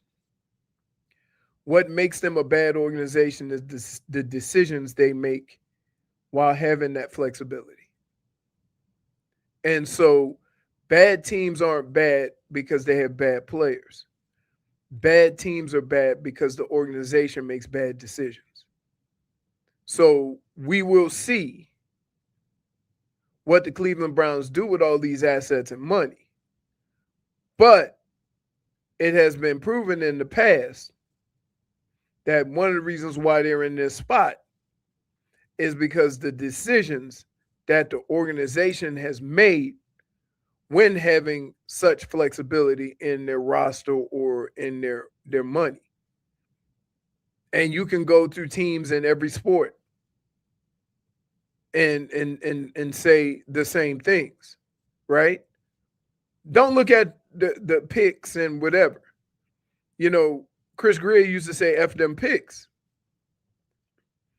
That's not the issue. The issue is the money that you gave to all these guys that are no longer on the team. The issue is the guys that you drafted that ended up being that played are no longer on your team and they're getting paid elsewhere because you either couldn't afford them or didn't think they were good enough. Same thing with Baker Mayfield played hurt And then you said he ain't our quarterback. It's the decisions that organizations make, not with the assets that they have. If you're just joining us right now, we got breaking news out of the NFL. Myles Garrett has been traded to the Los Angeles Rams. The Browns will be receiving Jared Verse and a first-round pick in return for the Defensive Player of the Year. Leroy Horde has said he is ecstatic and thinks that this is the right move for the Cleveland Browns. You can quote him as saying, I do. You know what? It's like the thing in basketball. Like, why is Giannis getting traded? Because they can't support him around him to win, and it's just a waste of talent. So you might as well get assets for him. Yeah, I look at it no different than this trade. Yeah, you got one of the best. You got one of the best defensive players to ever do it, and he's on a team that you don't even know who your damn quarterback is. I know we got a guest coming on too, but I'm starting to feel like the NFC is becoming like the NBA Western Conference. Like, you see that that the Rams are really planning and to put the team that can beat the Seattle Seahawks. That was the team that, I mean, obviously that's they were close last year too. Let's not last year, right? They had a fluke play. A couple of fluke plays. It might have been definitely a fluke play. If they recovered that 2-point conversion, that NFC Championship game is played in LA instead of being played in Seattle. Correct. So they're really going all in to make sure that they get to utilize and capitalize, maximize Matthew Stafford and the, like we ought to say, the back nine of his career. Got to give them credit, man. You know, forget them picks. They went all in. And you know what's funny? Monster. You know what's funny?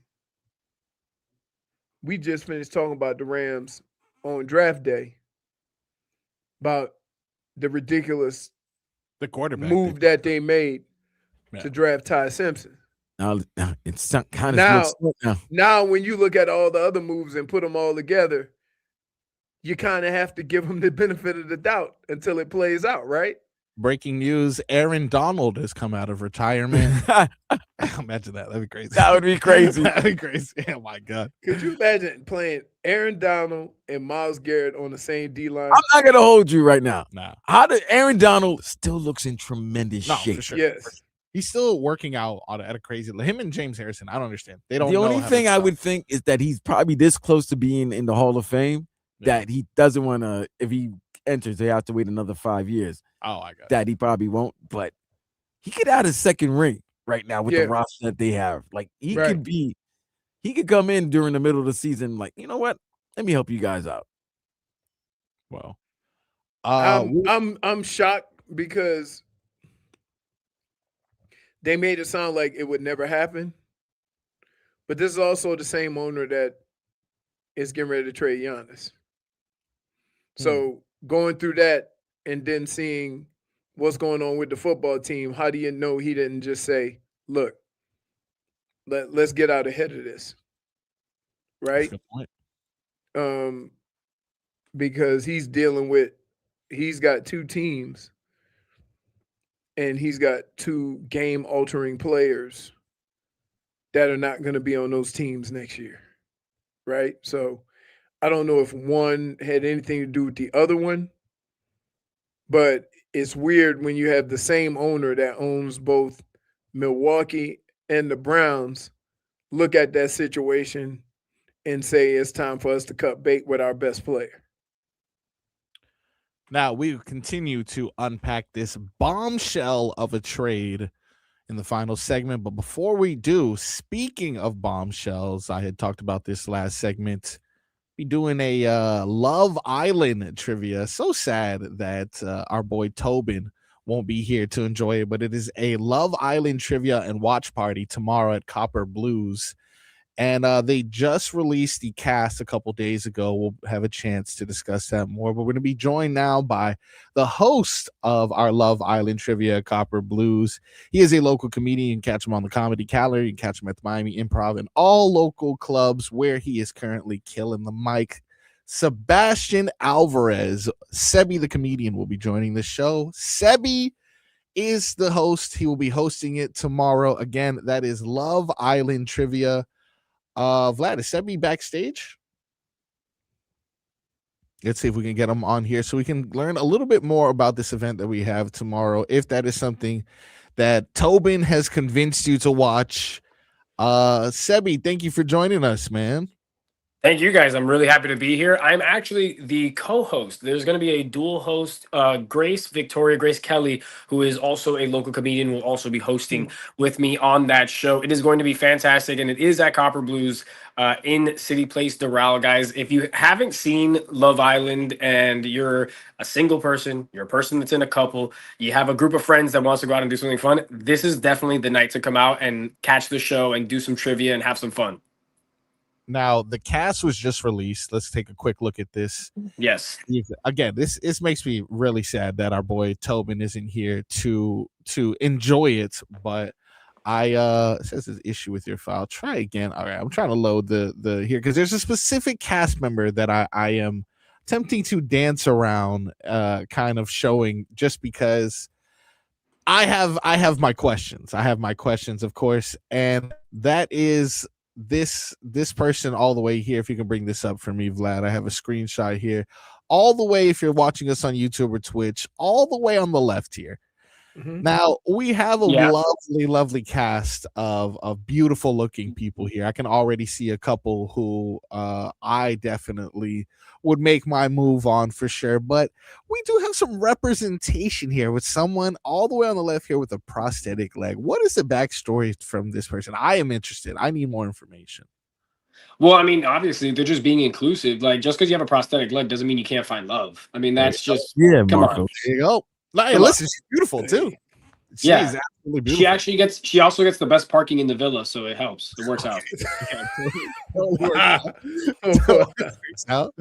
Totally out for sure. Now, I don't know too much, based off of this show. This is something that Tobin brought to our attention. So I don't know necessarily how this works, but I do know something about eventually more people will be introduced to this cast.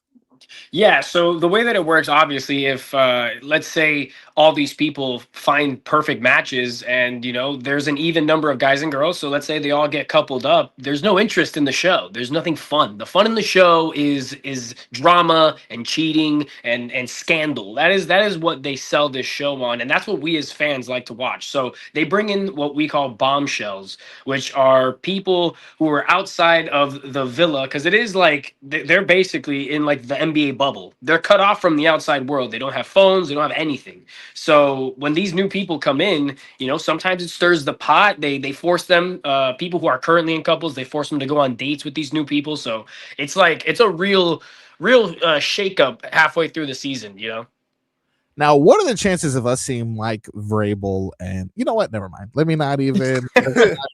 We won't even go down that path. No, that would be Temptation Island. Oh, yeah, right. Yes, exactly. That's actually actually they did have a show about it. It's called Cheaters. They did that. Yes. With the girl chasing he would be on a completely different show. But I will say this last season of Love Island that had just passed was probably one of the most talked about cultural events of the year last year. Remember Huda? Everyone loved Huda for a little bit. Miami Girl. Yeah, I love that. Now, before we go to break here, I did hear this is not a radio contest of any sort, Len. I just want you to know. I know I'm not allowed to do those, but Sebastian said he had some gifts or something to give away to our listeners. Yeah, absolutely. So anybody who reaches out to me on social media at Sebi the Comedian, Sebi _the _comedian, if you hit me up there, we are going to be giving away a $100 food and bev tab for the event. So if you come out, $100, man. And at Copper Blues gets you a lot of food, great food over there, and it gets you some really incredible drinks made by the bar staff at Copper Blues. Both are second to none. And I honestly, if you guys don't want to come out with $100 in your pocket already to go have some fun, I don't know what will convince you at that point. All right, you heard him again. Not a contest. You just hit him up, Sebi _the _comedian. Get your free $100 tab for tomorrow's Love Island trivia. Thank you for joining us, Sebi. I appreciate it, and I'll see you tomorrow, buddy. Thank you, guys. I will see you tomorrow, man. Have a good one. All right, guys. Again, we got a breaking news NFL trade that we will continue to discuss. I'm hurt. I'm hurt. Leroy will explain why he's hurt when we come back on the Tobin and Leroy show.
final hour of the Tobin Leroy show. Final segment, I should say, of the Tobin Leroy show. I'm like, where you been? I can't hear Leroy. Tobin out. But we are here covering. I can hear you now, Leroy. We are here now covering the breaking news out of the NFL.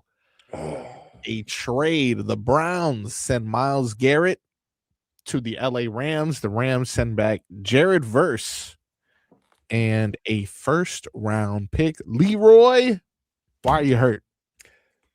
Let me put it this way. I'm hurt that it didn't work out. That's more along the lines of where I am. I thought this would happen last year, right? I'm just upset that it didn't work, that they couldn't win in Cleveland because they made too many bad decisions. Like, every guy on that team is suffering because of the Deshaun Watson debacle. Every single guy that has come through Cleveland that has had to rely on the hope that Deshaun Watson was going to work out has paid for that bad decision. Let me tell you why it was a bad decision. It was a bad decision because you got rid of your quarterback and you brought in a quarterback that you knew was going to be suspended for a number of weeks. So that first year was a throwaway year to start with. Now add injuries and real life football stuff, and he never got any traction. And they're going to roll him back out again this year because you got to pay him anyway. So this Deshaun Watson decision has hurt the guys on that team. And so from that standpoint, I feel bad that a guy like Myles Garrett has had to answer questions, that's had to deal with the disappointment of all the things surrounding some of the decisions that the organization has made because they weren't out front having to respond to those questions. He's there every day. Right? And so that disappoints me. And I hate that a player that would have been content playing his whole career there, you can't keep because you're wasting a talent because your team's not ready for one of the best defensive players to ever do it.